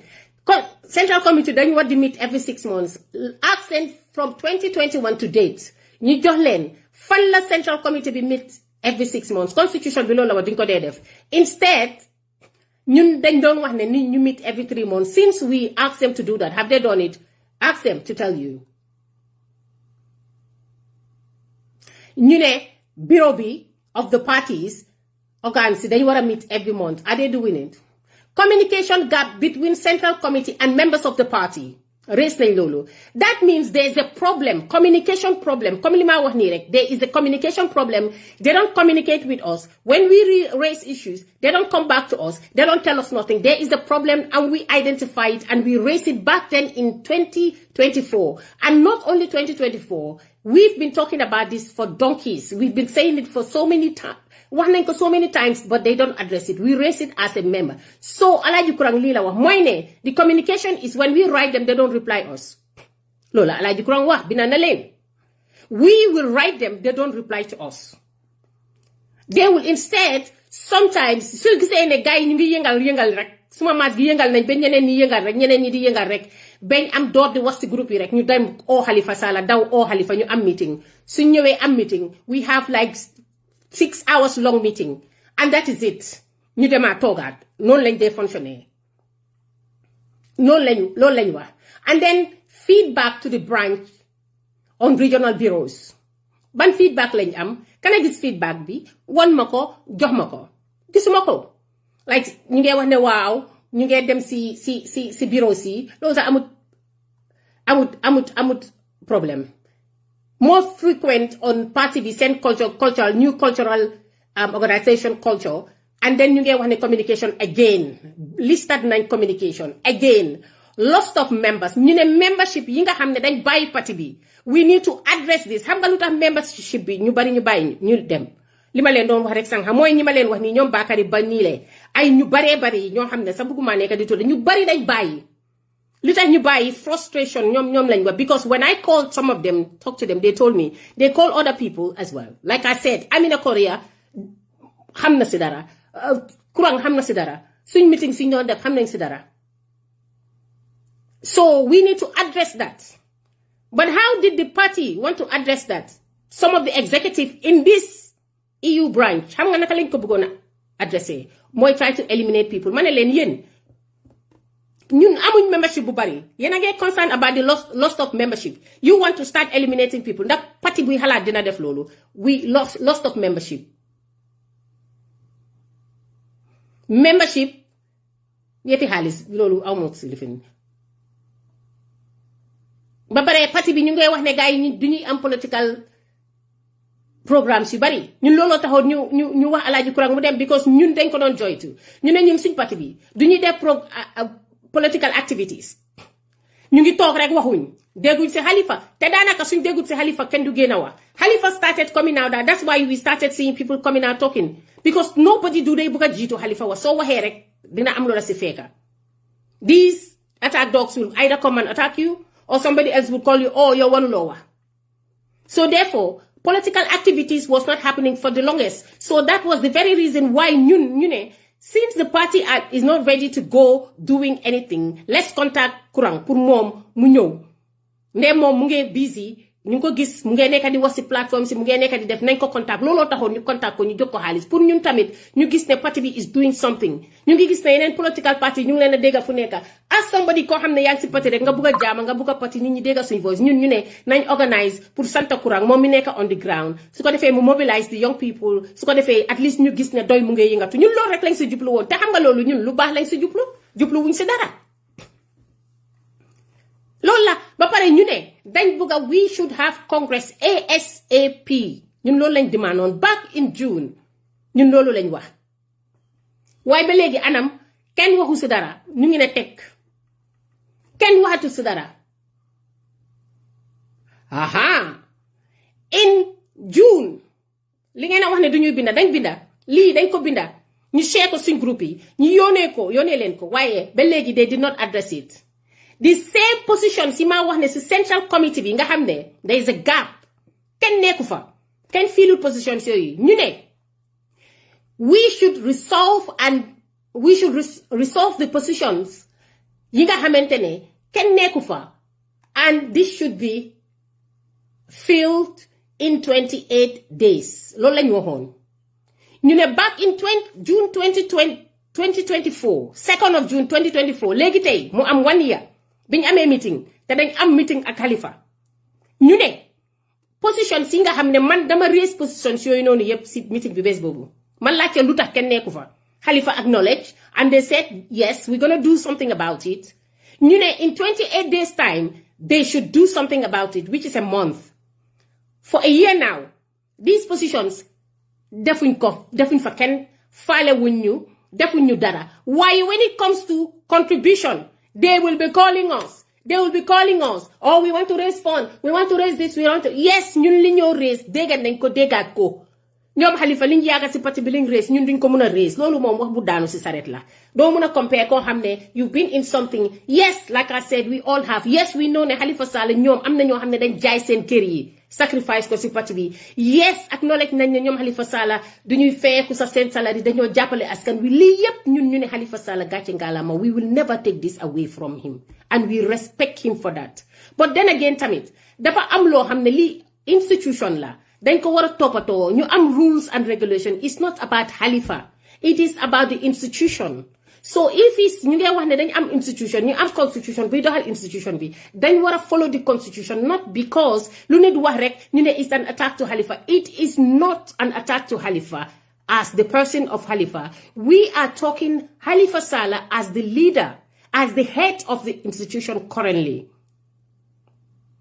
We are speaking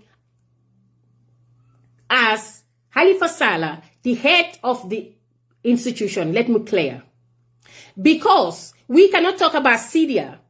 Because Syria is not currently the head. We cannot talk about Swaibu Toure. Swaibu is not the head. I want you guys, Niga Hamentene, you are fighting, self-fight is about personality cult. We are not speaking about Halifa because we have anything against him. We are speaking because as a head of the institution, we need him. We are holding him accountable. The institution then want to hold accountable by those people who work there and also those people who are part of the institution. We must hold our leaders accountable. And how we do that? By raising concerns and raising the gaps that we see. That is what we're saying. We are demanding, we want institutional reforms, and the only way we know how to do it is by coming here and speaking and countering those people who want to take the discussion di ko yóbbu si loo xam ne nekkul foofu te loolu Halifa yéen xam ngeen ne ayee na leen ko. I'm sure ne Halifa fi mu toog sax mu ngay gis ñi nga xam ne ñu ngay binda di ko taga di ko jay neexut ko ni Halifa bugut loolu.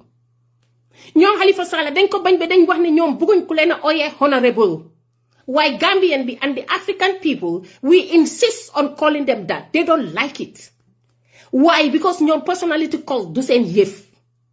ñoom Sidia buguñ ko. ñoom Halifa buguñ ko du seen yëf. yéen a ngeen def loo xamante ne si social media ba Halifa santul leen ko Halifa bugut ko.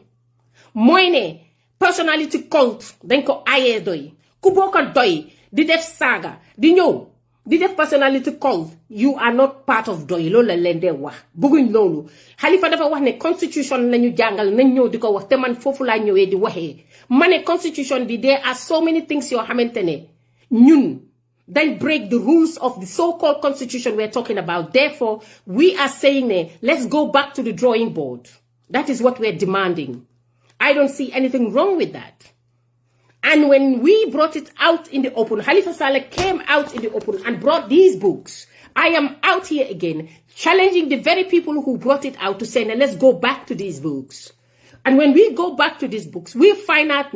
we shouldn't have positions that are vacant. For over 4 years, these positions are vacant. That means we are violating the same constitution we are holding and preaching it. That is what I'm saying. And I'm demanding we go back to the drawing board. Aminata Korea is saying that.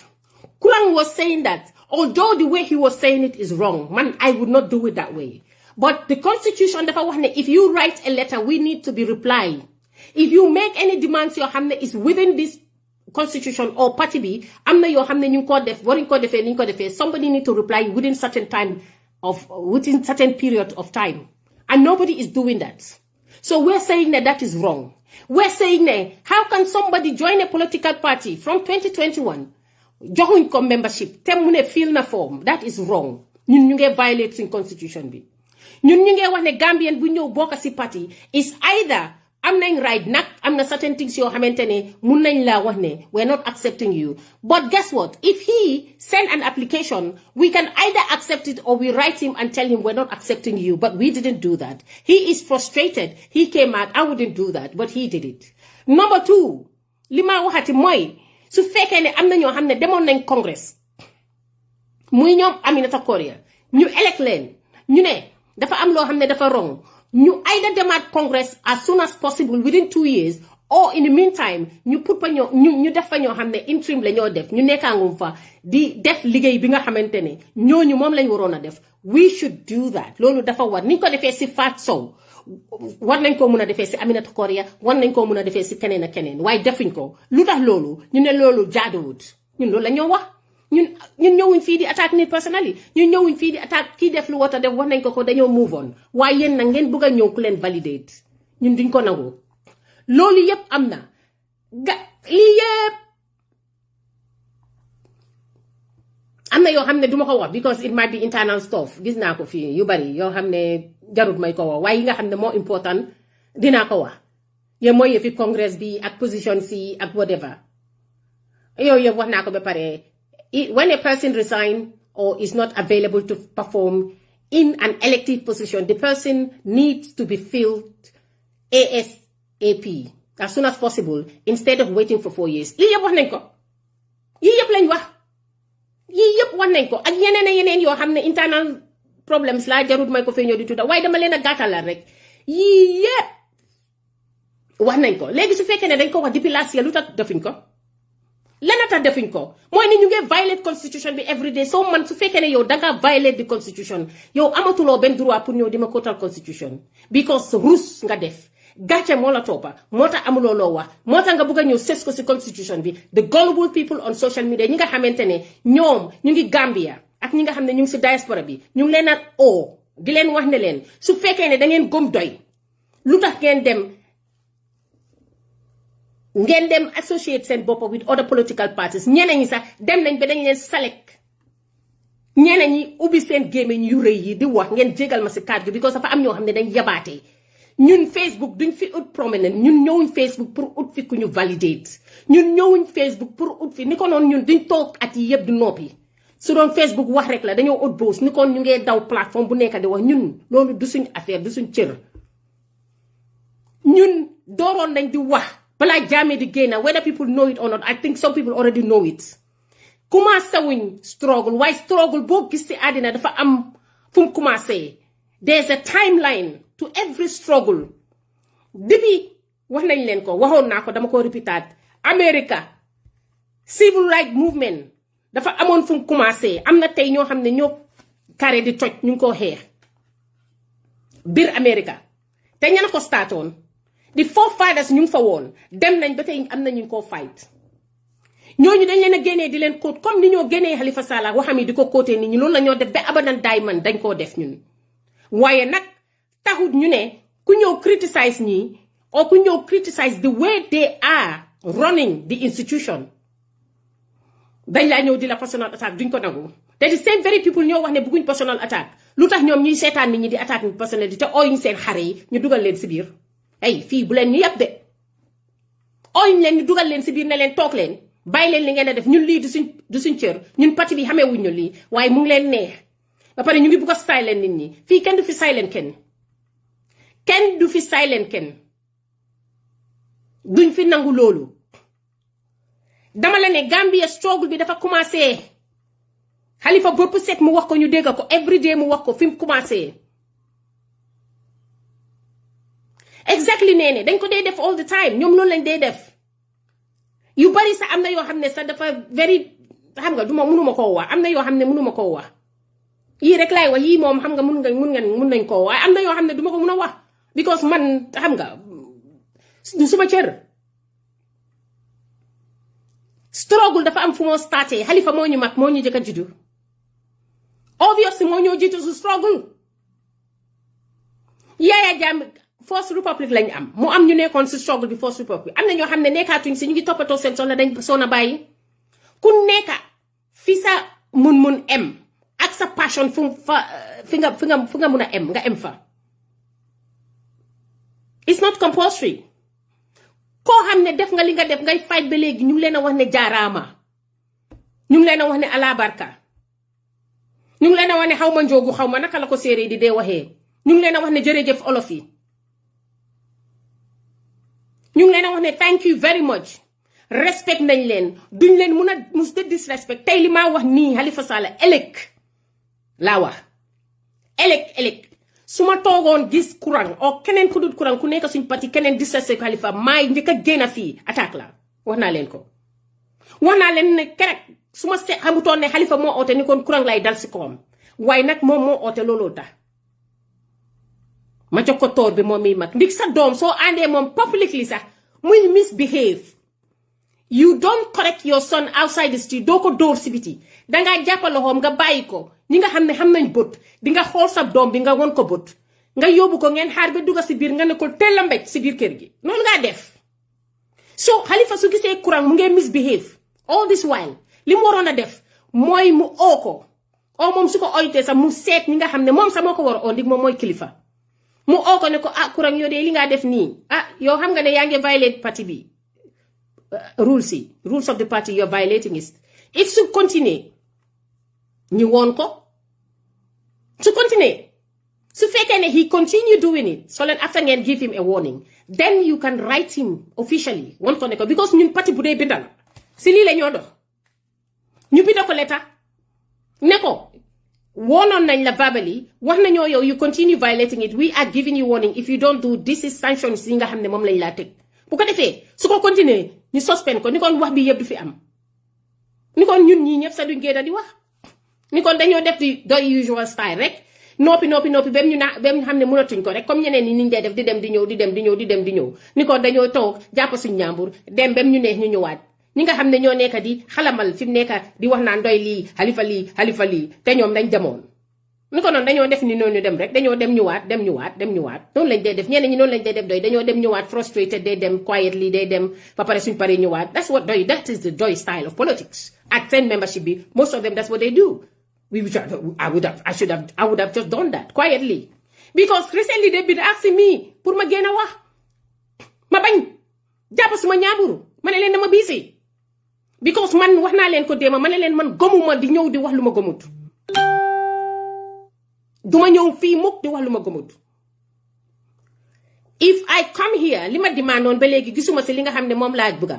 change si ma bëgga dama wax ne élection ku ko dem next year war ngaa am by now kan nga war a xam ne ñii préparé nañ waaye ñu paree nguñ élection dama leen ne si west bi sax kenn du pare élection less than 1 year di ko win soo bëggee win élection you have to prepare yourself more than that so man su ma gisee ne parew duma mën a ñëw tee di xalamal nit naan li ma am pour wax waaye Halifa is the best person wax naa yooyu yëpp a pare ñëpp xam nañ ko Halifa is the best Gambia Halifa di xam nañ ko ñun ñëpp xam nañ ko loolu ay wax yu yaaxu la di tagga Halifa wax bu yaaxu la di ñëw naan doy ñoo am di best policy wax bu yaaxu la ñëpp xam nañ ko waaye nag dafa am tamit loo xam ne moo fi nekka soo amee di best policy on document can you implement it gis nga ñun mi dem ñi nga xam ne dem nañ university jàngal nañ xam nañ tuuti am nañ tuuti xam-xam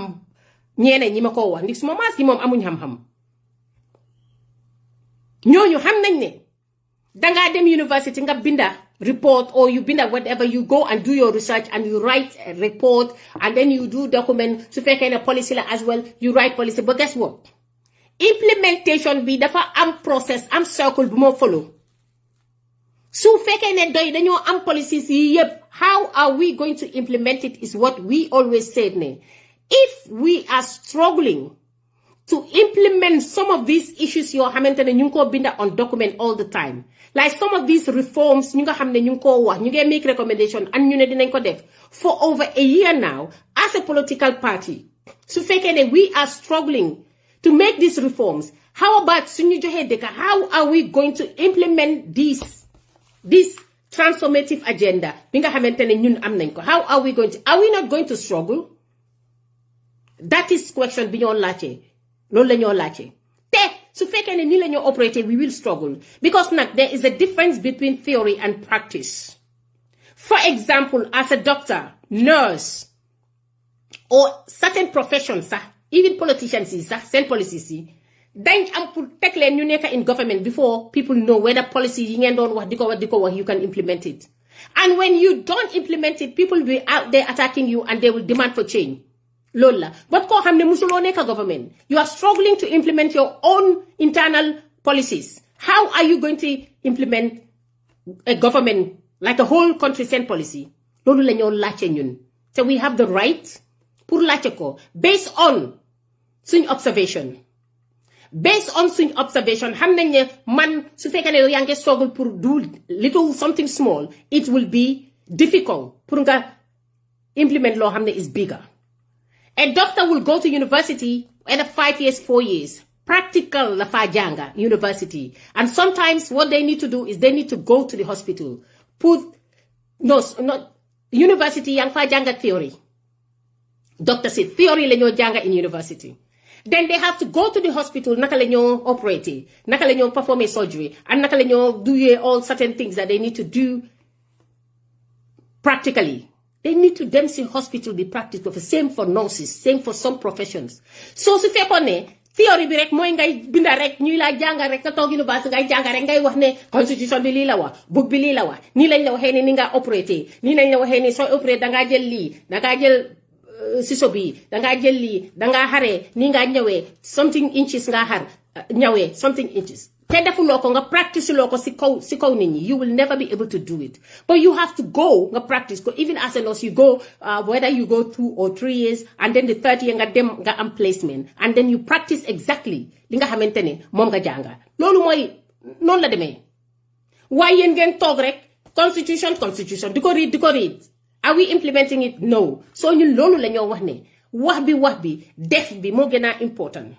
def bi nim important ne mooy ne li ngeen a wax ci seen book si ni manifesto bi naka lañ ko implementé. There were sometimes I even make challenges di laajte question deep questions biñ ñu waxee ne go and sell this agenda. am na question bu ma laajte woon du ma ko wax because I don't want ñu kay UDP di dem di ñëw di ñu challenge si yooyu noonu dama ko laajte ko challenge ba dañ egga foo xam ne dañ am pour stop because the thing here is su ma ñëwee ma ne nit ñi lii la ñoo def léeg-léeg la ñoo def nit ñi laaj ma ne ma foo jëlee lii pour def ko naka ngaa def ba def lii naka ngaa ba def lii may laajte di laajte borom xel noonu ngaa def dangaa laajte borom xel doo behave ni xar borom xel doo dee toppa rek lu nit ñu wax rek nit ñu wax la rek nga toppa ko borom xel dangaa use sa xel nga laajte may laajte di laajte because xam naa ne politicians yi suñ demee ñu leen a interview I see here they ask you so many things fii soo demee ne su ma demee I'm gonna invest this in the NHS or whatever as a politician you're vying to go and be the prime minister when you say li mooy suñ manifesto lii people dañoo scrutinize sa manifesto bi they will ask you where you gonna get money to do this you have to explain where you gonna get the money to do this and sa explanation su fekkee ne nit ñi Taliwut ak li nga foog na loolu noonu lii la dañoo wax nit ñi duñ la gom you have to be able to convince the people soo waxee ne damaa dem I'm gonna bring 5 million from here I'm gonna bring dañ laa laaj fan ngaa jëlee 5 million bi at the end of the day soo ñëwee government as 5 million bi ngaa wax noonu yow ñun ñu ngi koo wax am exemple yaa ngi wax ne ñun we will have certain programme suñ teegoo government bla bla bla and this is what we gonna do da exemple suñ waxee ne dañoo jël xale yi ñu jox leen free meal somebody can ask you where you gonna get that money from you have to explain it I have to be able to defend that when I come out to speak as in the media committee man duma ñi nga xam ne dañoo ñëw rek di jaay Halifa de man ñëwuma fa pour jaay Halifa si media committee bi su ma def live that is not what I'm about yes dinaa wax baaxam su ko nit attaqué dinaa génn wax Halifa baaxam taga maamam waxal ko ne ko Halifa Ababacar wax ko am na sax suma oncle ba ma daan taga Halifa daf ma naan ma ne yaa ngi taga Halifa doo ma taga ma ne ko déedéet man du ma la taga du ma géwél mënu maa géwél dinaa la oyal suma géwéli juddu mu taga la waaye Halifa Sallah laa daan taga saa yi nekka te si laa dëkka du ma ko bàyyi waaye nag damaa laajte ne su ma génnee man it cannot just be about Halifa moo mun na yóbbu Gambia doy moo mun a yóbbu Gambia Halifa moo mun a yóbbu Gambia it is not about doy moo mun a yóbbu Gambia you need to give me example of how doy can yóbbu Gambia example from this transformative agenda bi ñu wax ne moom lañ am nii mu nekk suñu transformative agenda I can pick here di wax ne dañoo jàppale pharmacy how are we going to do that which money are we going to do because at the end of the day we're not using doy money when we're in government we're using the people money send taxpayers yi I should be able to explain to the people fan la war a loolu nekk si budget bi where are we going to get that money from the budget where are we going to get the money is it justifiable can we justify it all these things is what I need to know before I come and start speaking. But if I don't know it, I don't have clarity, I am not going to come and defend it because man duma ñëw fii nii di jaamu kenn. Man politics duguma si pour jaamu kenn. Man politics duguma si pour dogo kenn. Man duma dogo kat. Man duma yessa. Man duma teel kenn baagam. Man duma ko def dinaa la jox cër ba mut nag. Ba mut nit da nga nekk kilifa. Soo nekkutoon sa politique sax dang ma la ko jox ba mut sek waaye tamit soo nekkee suma leader bala maa génna di joxoñ keneen dama laa njëkk a joxoñ yow su fekkee ne yow mënuma laa joxoñ aw ma droit pour joxoñ Halifa Adama Barrow if I cannot challenge my leaders respectfully I cannot hold them accountable I have no right pour taxaw naa dama hold Adama Barrow accountable because at the end of the day as well as a political party, I am involved in so many things yoo xam ne maa ngi fa bokk I'm not right as a member to hold you accountable. Also the same way Adama Barrow war naa ko mun a hold accountable moo tax nag may wax ne bépp ñuy toog di wax ne Adama Barrow bu mu taxawaat seetaat leen seen boppa ñi nga xam ne ñu ngi nekk si ñun because at the end of the day doo ñëw fii nii di wax ne yow Mamadou Dramé dama la dee gis all the time I like to ignore people sometimes because I ignore my comments but you are not a doy member my dear people like you, most of lima fi wax nii si yéen la jublu mooy Mo Dramé. You claim to be a Doi supporter. You're not a member. You are in the diaspora. We need people like you who love Halifa so much to come and join us, because that's what we want. Because right now we have a lot of membership. You're not a member. I don't see your name, Silisbi. When I joined Doi 2020, from 2021 to listen with you, September be dama dee jël liste bi yépp Cheikh Ndiaye jox ma ko ñoom Alaaji Samba jox ma leen ma toog fii nii di call nit ñi membership bi pour ñu contribute pour ñu ñëw ñuy attend meeting waaye yow gisuma sa tur gisuma sa number foofu waaye nag depuis bi ma bokkee parti bi dama la dee gis nga nekk si social media bi ku ñu wax yëfi doy yaa fa gën a taxarib di attaque lu ñu wax yëfi doy yaa dee nekk di def personality call di attaque nit ñi but you're not a Doi member, you're not even a sympathizer, you are just a social media warrior. And this is what we have, many of you on social media. Moo tax ñu foog na nit ñi loolu lañ dee def social media mooy ne dangaa ñëw social media rek you become a keyboard warrior, you can write few sentences, few words, and you start attacking people left, right, and center. And what you're saying, instead of doing that, Doi don't need that. Doi don't need people like you. Do you know what we need in Doi? We need people who they're committed people. They're committed. Because to join Doi is a voluntary service. It's a voluntary service. We need you to come and volunteer. How you do that is when you're ready, there are so many people, even when someone contacts us, I can give you a form. You fill a form and you can come. Hello, Saini, nakanga def. It's my UDP friend, cousin, nakanga def. We need people like you. Since you're a social media Facebook warrior, pour nga ñoo join ñu moo gën ngeen toog du wax waxi li ngelaw la waxi li ngeen a wax ni ay ngelaw la ñun ñu ngee wax because ñun sañ nañ ko because ñun ñu ngee volunteer ñu ngee liggéeyal suñ dëkka through our membership of PDOIS. We're not here nekk ci social media bi di attack I need. No, I just asked you. I never asked you whether are you a member? Answer that since I'm glad you now engaging me. I'm engaging you. Are you a member of PD, registered member? And if you are, bravo. But are you a registered member of PDOIS is what I asked you. Answer straight question, yes or no. I am not claiming anything. I asked you a question. I said I did not see your name on the list of members. See European branch B. Look at what you're saying. This is what I'm saying. This is exactly, you are the kind of people. I asked you a question, welcome in. This is not about Kurang. I'm talking about you now. I don't do this when I do live. I don't try to exchange with those who are commenting because I want people to be free to speak their mind. But I've been seeing you since. We can agree to disagree. I don't have a problem with that. But I've seen people like you. And when I'm saying ne, so boku tsidara nga mandu. Su feke ne yo bokulo nga. Su feke ne bokulo. Su feke ne danda nga boka. Nga ne man genuma la neka PDOIS. Wamane ma yes, I am a registered member. Answer that. You've been yo ya gina comment si small life bi. Gis na la yange comment rek. Di wax kurang. No, you have. I've seen you somewhere else. Don't worry. It's not about me. Forget me. Waxuma ne dang ma attack man. Forget. Please, bilahi, ñaan naa la rek ngir yàlla. This is not about me. Waxuma dang ma attack. Bu ko tonte man. Man dama la laaj a straightforward question. Please, I just want you to answer. Su fekkee ne danga nekk Doi member, a registered member, bu ko defee ma jégalu. Su fekkee ne danga nekk Doi bala maa génn si live bi ma jégalu la. Loolu laa bëgga. Because gis nga ñun li ñoo def nii ñun pour yaaxal Doi dañoo utal Doi. Accountability la ñoo we are trying to hold each other accountable waaye ñu pour yaaxal Doi yow nag may laa laaj su fekkee ne gis naa ne bugga nga Doi yeah I am 100%. No, you are not a member then because that's not what I asked you. So nañ bàyyi wax bi because man su ma ñëwee live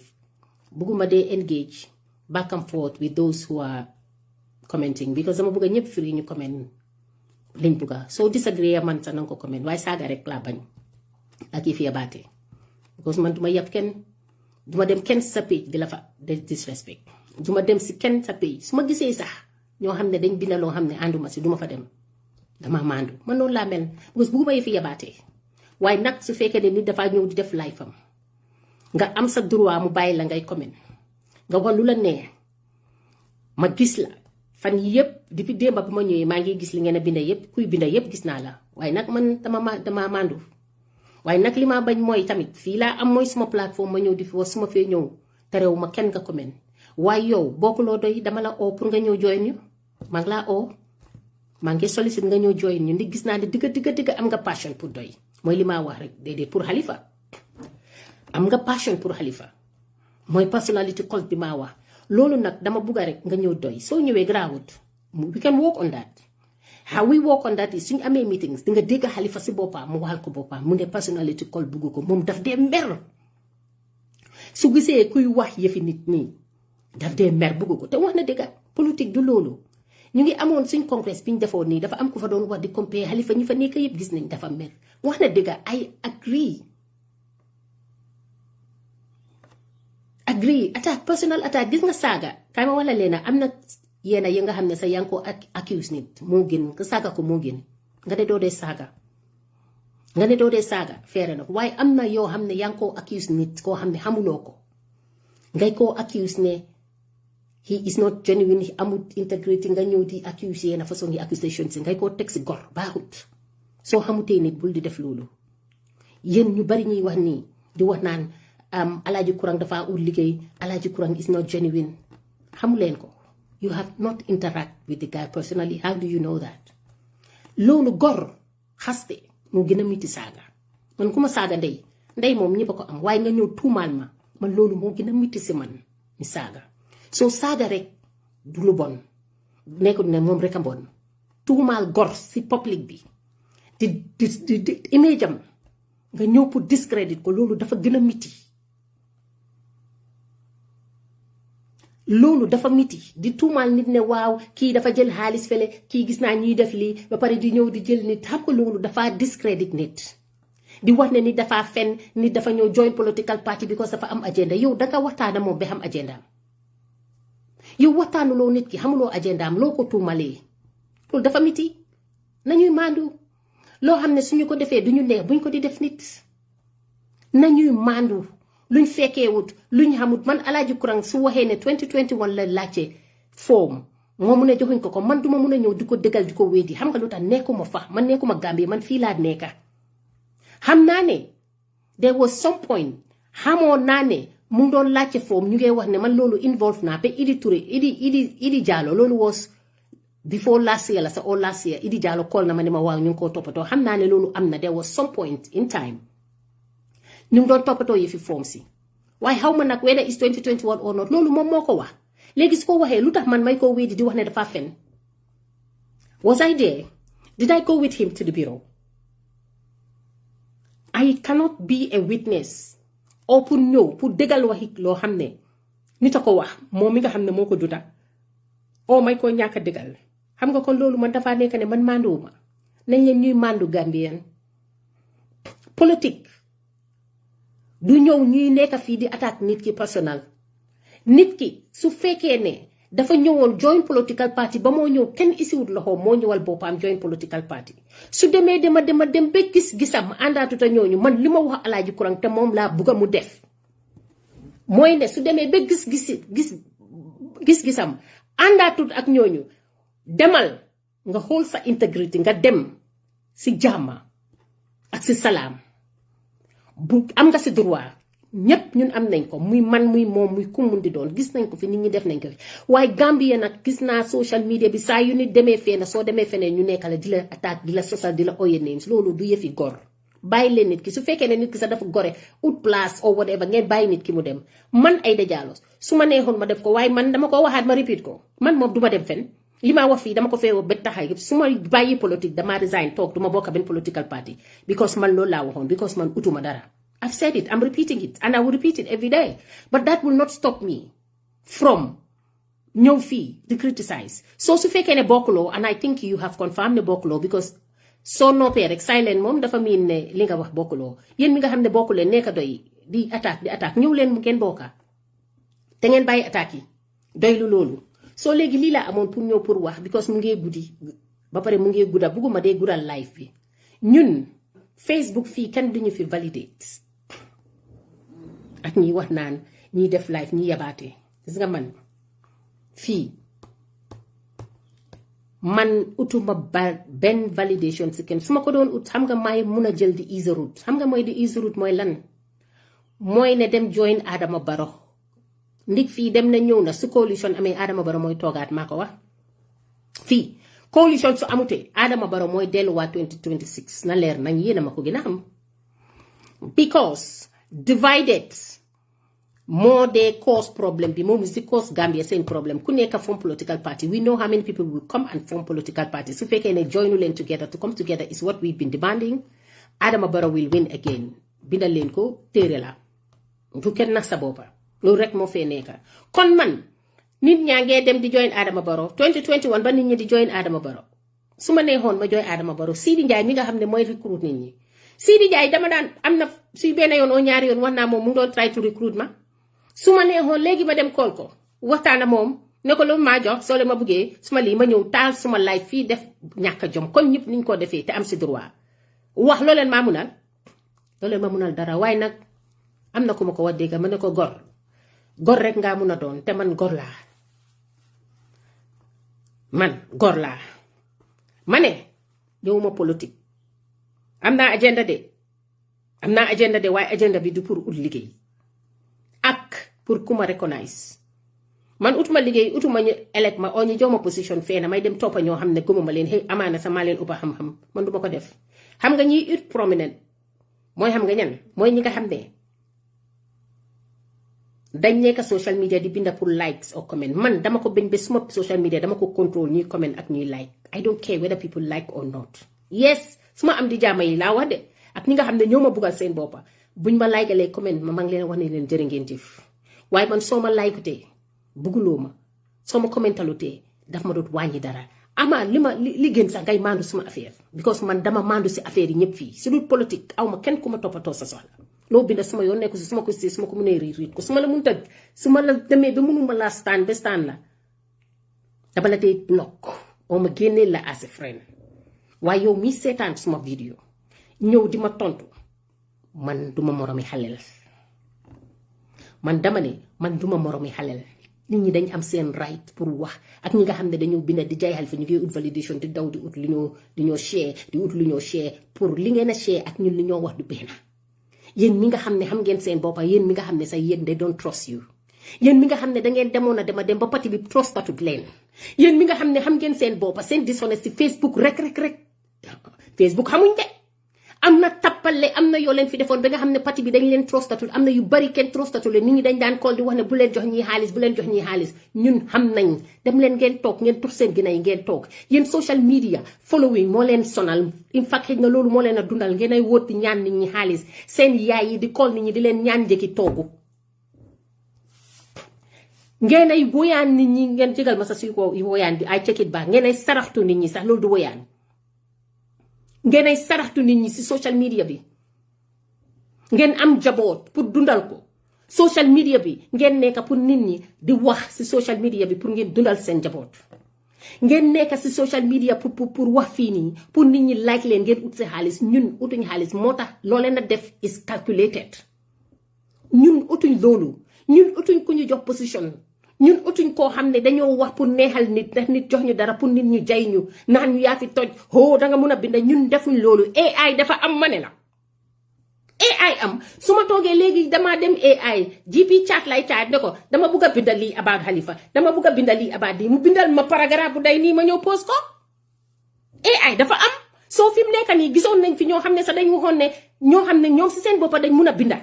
ñu ne dañ demoon di plagiarize yenn Nigerian bañ ko doon post fii Facebook gis ngeen ko te ñooñu kenn mënut a laamee ne dañ mun a binda soo moo tax soo leen toogee fii di binda seen paragraphe yi bu day amuñ time pour di ko read fii kenn mënut fay impress in this 21st century in this AI days kenn mënut fay impress kenn about writing go and sit down kenn mënut fay impress kenn sa writing yéen nag ñi nga xam ne de gullible people on the internet moom ngeen a try pour yéen a gën a dishonest everybody yéen moomu nekk di share about who's writing to validate yourself yéen si seen boppa xam nga sa boppa yaa ngi doon bugg a dem si Essa Faal yow nga xam ne yaa gën a nekk di criticize ñoom Halifa yow mi nga xam ne tappalekat nga yow mi nga xam ne fii parti bi dañ bëggoon a dem sa at some point pour demoon def press conference hey gis nga bu leen ma wax loo de bàyyi leen nit ki ñu move on waxoon naa leen ko démba soo leen bàyyi wutee mu move on dina yaaxu de te man li ma see jëlee rek moom damaa resign te su ma resigné dara du ma si fekka yéen nag yéen a nekk Gambie yéen a am political ambition soo lem leen seen génni ngeen toog because am na loo xam ne suñ ko génnee fii dina leen yaaxal ñu ngi amee ay audio yi ngeen a call nit ñi can you imagine nekk si Facebook bi nekk xale bu góor ne léegi nga war a dem jàngi war a dem uti liggéey jàngi wuloo utuloo liggéey University of Gambia is there go to school dem leen ngeen jàngi waat yéen xaleel ngeen you have a future si political party bi yéen la ñoo xeexal du ñun because ñun bëgguñ dara si parti bi ñun dañ bugga a système boo xam ne dafa jos pour yéen li ngeen nekka nii ëllëg si biir ngeen mun a ñëw mun a nekka leaders of the party that's what we're looking for that's what we're fighting for waaye nekka dogo kat moo tax doo leen mun a xam loolu nekka toppekat moo tax doo leen mun a xam loolu bugg a nekka di neexal nit ñi bugg a nekka lu gis leen ma lu neex nit ñi moo tax doo leen mun a xam ne ñun li ñoo xeex pour yéen la ñun Halifa dafa xeex ba ñun ñu toppa si tànkaam di xeex moom lu moo xeex mu ne moom dafa bëgg a Gambia boo xam ne nit ñi day are free not gën na fa ñun nag ñun buumi jaam bi dog nañ ko suñ baat comme Halifa ni mu ko waxee moo tax ñun ñu mun a toog di wax yéen nag buumi jaam bi mu ngi seen baat ba léegi moo tax mënu leen a wax moo tax ngeen a wax lu neex nit moo tax li ngeen a wax si suuf ak li ngeen a wax si kaw du nekk benn buumi jaam bi Halifa di wax dogut si yéen ñun nag Halifa lim ñu jàngal su lu ndaw liñ ko xam di ko toppa ñun ñu ngi koo jëfee mooy lii dangaa génn a wax yéen nag yéen dangeen a roy waaye li ngeen a roy yéen you try to mimic Halifa ni moo waxee doo leen Halifa doo leen moom doo leen mus di nekk moom Halifa lu mu binda ngeen bëgg a dem moom ngeen a nekk di dem di copy and paste constitution of the party di dem di binda AI di ñëw di post ñun duñ loolu ñun dañoo ñëw fii wax freestyle la ñoo def duñ binda li ñoo wax duñ binda ñun binduñ tey dama ñëw nii pour wax nii rek pour ma bu ma mistake si li maa wax nii waaye man damaa ñëw fii duma ñëw daw ma AI di yàq fa olof daw ma AI jël fa dara di binda daw ma AI kenn waxul ma li maa wax man kenn bindalu ma lu maa wax man damaa ñëw fii wax lu maa wax te suma boppa la jógee damaa jékkee-jékki farab ñëw toog fii wax démb ba dama jékkee-jékki farab génn a wax waaju ma ko tey waaju ma tey waaju ma dara damaa ñëw di wax man li ma gëm laay wax because dafa nekk si man ma gëm ko man duma toog di binda di ko joxaat keneen muy maa riidal di ma correctal may koo pose man duma def loolu man Aida Jallow su ma ko naree def toog ñëw làkka olof moo ma ko gënal because man li maa wax si man la nekka yow soo bindee nga jox keneen mu correctal la yow binduloo ko keneen moo ko binda loolu ngeen nekkee social media xam nañ ñi leen koo defal dem leen ngeen toog gis naa ne Gambie loolu su ko defee ñuy laa jàll yaa Aida danga fonda yaa si nekka dem leen ngeen toog yéen moomu yéen a ngi doon criticize ñoom Halifa every day yéen moomu yéen a ngi wax ngeen ba wax ne dangeen doon bugg a dem Essa Faal yéen xam nga sa boppa yow mi maa waxal because of ñàkk am fit naka nekk góor moo tax mënu leen koo def kala leen téye because xam ngeen ne soo leen ko defee am na sax ñu la doon tuumaal ne danga bugg a dem NPP waaye du NPP lan la si nekka am leen fit ngeen nekk góor li ngeen a def ngeen def ko te ngeen bàyyi attaque bi man kenn mënut maa toog fii di ma attaque oo nga ngay maa minimise pour ñëw fii nii pour xar yi ak ñi nga xamante ne ñoom toppekat lañ they are just followers man am not a follower man I am a leader I don't follow I lead yes su ma demee bokk si organisation o ma bokk si institution comme fii dafa am régal rules yu faa dox am leaders yu faa dox dinaa déglu suma leaders dinaa follow rules yi waaye tamit taxul ne luñ ma wax rek ne lii la rek weex na rek ma ne weex na jógal ma jóg taxawal ma taxaw duma ko def dama am xel di xalaat man duma yéen seen dishonesty nag dina leen toppa yéen ñëpp fii lu fi waay def di ko fi wax dangaa waxa nit kooku dem waxa nit soo waxee nit kooku dem ne Aida Jallow lii la ma wax maa ngi doon wax Aida Jallow lii la ma wax nii nga dee def di def ba li ngaa wax mu ñëw feeñ te nit dangaa am nawle nit nawle mooy xam nga lan mooy sa kaddu li nga wax tey wax ko ak sa kaddu ngeen toog ngeen d'accord ko su fekkee ne dangaa génn si loolu sax nga ñëwaat si sa morom ki nga dem nga xam ne kii de waxoon naa moom nii li ma waxoon de man duma ko mun a def waaye soo ko defutee sax nga ne teg nga wax ko moom ngeen xam ne wax ngeen ko buguloo koo def nga wax a moom ngeen dem kaddu bi mu em fa ngeen dem ku nekk dem sa yoon waaye nit ki dangaa bugg a am nit sax bugg a koo reach out sax mënuloo koo reach out nga ñëw mere kooku oo nga yónnee ko message moom mu gis ko nga foog na gis na ko oo nga riit ko amut ko nga amel ko si xol ñëw di ko saaga loolu baaxut.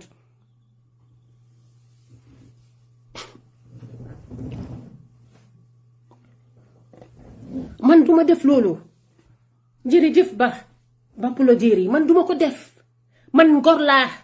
awma alal waaye dama nekk gor suma kàddu dafa miin dara si man am leen dee kàddu gor soo sa kàddu soo ko ñàkkee rek ñàkka nga yépp yéen a fi toogoon di wax alaaji kurang yéen a fi toogoon di waxtaan moom si suuf yéen ñëpp li ngeen a waxtaan te dama bañ naa ko maa ngi koo ñaan alaaji kurang démba si guddi ba léegi maa ngi koo ñaan ne ko kurang ñaan naa la doo li nga def baaxul waaye bul génnaate bul waxati maa ngi koo ñaan am na ñu ma yónni si ñeneen ne leen waxal leen ñooñu ñu bàyyi wax ki because da ngeen fee wax ba mu ñëw génnee leen fi li ngeen nekk doon wax si suuf di plana moom di ko wax moom ngeen am gàcce gor moomut gàcce maa ngi leen a woon gor moomut gàcce baaxut bàyyi leen di def si suuf di ñëw di mata di fuuf bàyyi leen di wax si suuf di ñëw di wax leneen si kaw bugga ku leen jay bàyyi leen ko yéen mii yëpp di bind da ngeen daan wax alaaji kurang di plana moom di ko wax li leen naxar yi bàyyi leen jëfi goradi baaxut bàyyi leen yëfi goradi baaxut bàyyi leen nit ki def na lim def mistake na Alifa mistake na ñëpp mistake nañ let us move on maa ngi again ñoom alaaji Samba maa ngi leen a am naa sa number duma la fii laa la ooyee ndax askan wi xam ne waxoon naa leen ko alaaji Jóob maa ngi la gis si live bi maa ngi ko waxaat fii fay suusoo Halifa Sallah dinañ la yónnee lii ñoom Sidia yéen ñëpp yéen ak maa dégga maa ngi leen a wax ne te leen ngeen wax ne ñii ñu bàyyi li ñoo def gis nga mag du seetaan xale la mag am na magi waxoon naa ko moo gën magi xamoon naa ko bu leen wax ne woonuma leen de man nag duma ñëw wax dara man am na ñu ma waxal surtout benn suma broda ku ñoo ooyee Bilal dama koo tudda ñaan na ma démb bi mu dégloo suma vidéo bi daf ma ñaan ne ma bul ñëw di wax loo war a wax ma ne ko xam naa leen gis naa leen ñu attaque xalif kii moo tax mu ne ma déedéet ñaan naa la jeexalal si lii ma ne ko jeexal naa si ku ma respect koo xam ne lu ma def su ma ko buggee def suñ ma koolee kool ko mu kool ma bàyyi dama ko respect torop nit ku baax la jaama rek laa dox si pati bi ma gis tamit ñoom Omar ñoom Ousmane Dia muy ñoo xam ne ñoom si seen boppa ay nit ñu déggu lañ ñu ne lii kañ nañ bàyyi rek noonu ma gis leen ñoom ñëpp ñuy binda ma ne naam bàyyee waaye maa ngi gis mu am ñu nekk di continuer moo tax ma ñëw fii publicly pour wax leen ne leen li ma xam soo leen ko xamoon déema maa ngi ko wax not ne man maa ko génnee de kurang su meree ngeen puus ko si koona comme ni mu def ka rek ñu mer ko ba mu génna dina ñaaw de te nit ñi evidence la moom evidence am la am dina ñaaw toog leen ngeen bàyyi wax bi ngeen focus ñu seet naka la ñoo build this party it is what we are supposed to be doing reform siñ soxla ñu def ko li nga xam ne dañ ko war a def pour isiwaat ñëpp ñu nekk benn ñu def ko boo leen ko defutee nag li miti si yéen laa jógee te nag am na yoo xam ne ñu bari xamuñ ko suñ ko xamee dinañ toog di nit ñi fii kenn deful ñeene yi su génnee carrément nit ñi dinañ xam ne lii dëgg la bàyyi leen maa ngi leen wax ne leen jërë ngeen jëf di leen wax ne leen jërë ngeen jëf te it am na ñoo xam ne sa contact nañ ma wax nañ ma ne ma am na yenn fen yi nit ñi di def am na yeneen nit ñi di def suñ ko wéedi ñoom dinañ génn wax gis ngeen Aminata Korea démba moom tamit deret góor la bi mu gisee ñu ngi attaque Quran xam naa ne loolu la di wéedi dafa génn binda de am na ñeneen ñoo xam ne nañ def doon te ñoo si parti bi lañ bokk ñooñu sax dañ am position elected position oytu leen de maybe this is the time pour doy nag seen lu bari génn si biti mun naa am loolu la waaye mun nañoo déppa delluwaat kubéer bi ñu déppa ko it's not too late de waaye soo leen nekkee di jaay ngóora si Facebook bi li leen say fekka nag loo leen si góobee gar ko maa ngi leen wax ne leen jërë ngeen jëf di leen sant di leen gërëm di wax ne nag kàddu yu ma fi ekkati yoo xam ne du kàddu yi tegge ne ngeen jégal ma because nit ñi ñoom ñoo mel noonu surtout Gambien bi on social media there was a time sax dama doon wax ne politique yi Gambie daf ko jarut because nit ñi dañ mel façon boo xam ne rek dangay waado waaye rek li ko jar moo ko jar li ko jarut ko mun nañoo ñëw politique agree to disagree su ma ñëwee fii di wax ngay taab lu la neex bu ma saaga bu ma disrespect dama laa bàyyi because ni ma amee droit pour ñu wax fii yooyu noonu nga amee droit pour wax waaye nag di tuumal nit nañ ko bàyyi góor du ko def di try to minimize nit góor du ko def nit ki dangaa nata rek gis nga mbuba bi ngaa sol lal nit solal ko sa bopp rek nga send soo ko solee dina la jàppanda di nga ko bugga boo ko buggutee rek bu ko def kenn soo buggut ku la tuumal ku la sosal ku yaaxa sa der si public bi oo sax waxuma ne dangeen a saaga oo waxuma ne nit ñi dañoo saaga waaye ku la saaga tamit si public bi bugguloo ko bu ko def nit ki day def nit rek li nga xam ne moom nga bugga ñu def la man noonu laa dee nekkee I think ne as time grows we all need to grow and we need to change because loolu mooy wane ne ñun as human beings we get learn and we're developing ourselves ba pare mag danga toll si yoo xam ne doo ko def surtout góor ñi ma gis ñiy def yéenay si Facebook bi mag ngeen kilifa ngeen soo leen nekkee mag nekk kilifa nekk góor dangaa def yi fi góor def yi fi kilifa surtout sonn doy nga bokk doy dafa am lu mu laaj pour bokk fa li mu laaj pour bokk fa mooy ne am na yoo xam ne doo ko def sa morom so nañ leen ñu jàng si ki nga xam ne moom la ñoo ndamoo Halifa mi ngi jël profile am bi di ko def di ko ndamoo bu ko change to personality cult moom li mu wax mooy lan bugut personality cult bugut kuy saaga bugut kuy xaste loolu la wax da ngeen a jàng si moom te nag soo leen a jàng si moom soo leen toogee moom du woowee jàmbur du jow du dem si suuf di plan di wax loo xam ne waxut ba pare si ñëwee si kaw di ko def loolu góor du ko def góor dangaa gore soo toogi wéetee góor dangaa gore sooy wax sa nawle yi gorit soo génnee si biti dangaa gore sooy wax nañ leen ñu gore dafa important ñu gore moo tax man neexuma deret xam nga li ma naxariloo deret mooy lii because man su ma la gisee nga waxtaan man ba pare nga dem di def leneen loo waxtaan man dama laa xeeb te su ma la xeebee nag defuma la nawle duma la defati nawle maa ngi leen wax ne leen jërë ngeen jëf yàlla ñu yàlla defal jàmm suñ dëkk bi yàlla fi yàlla def jàmm bépp koo xam ne ene nga jàmm sa morom yàlla defal la ko yàlla ñu yàlla suturaal sutura dafa baax bu sutura amutoon wax nañ ne su guddi amutoon su guddi toogoon ba bëccëg mu leer dina xumba lool te dina jaaxal gaay yi moo tax nag ma ne am na yu bari xamuñ ko suñ ko xamoon ñu bari dinañ toog lem seen génn yi jërë ngeen jëf have a nice weekend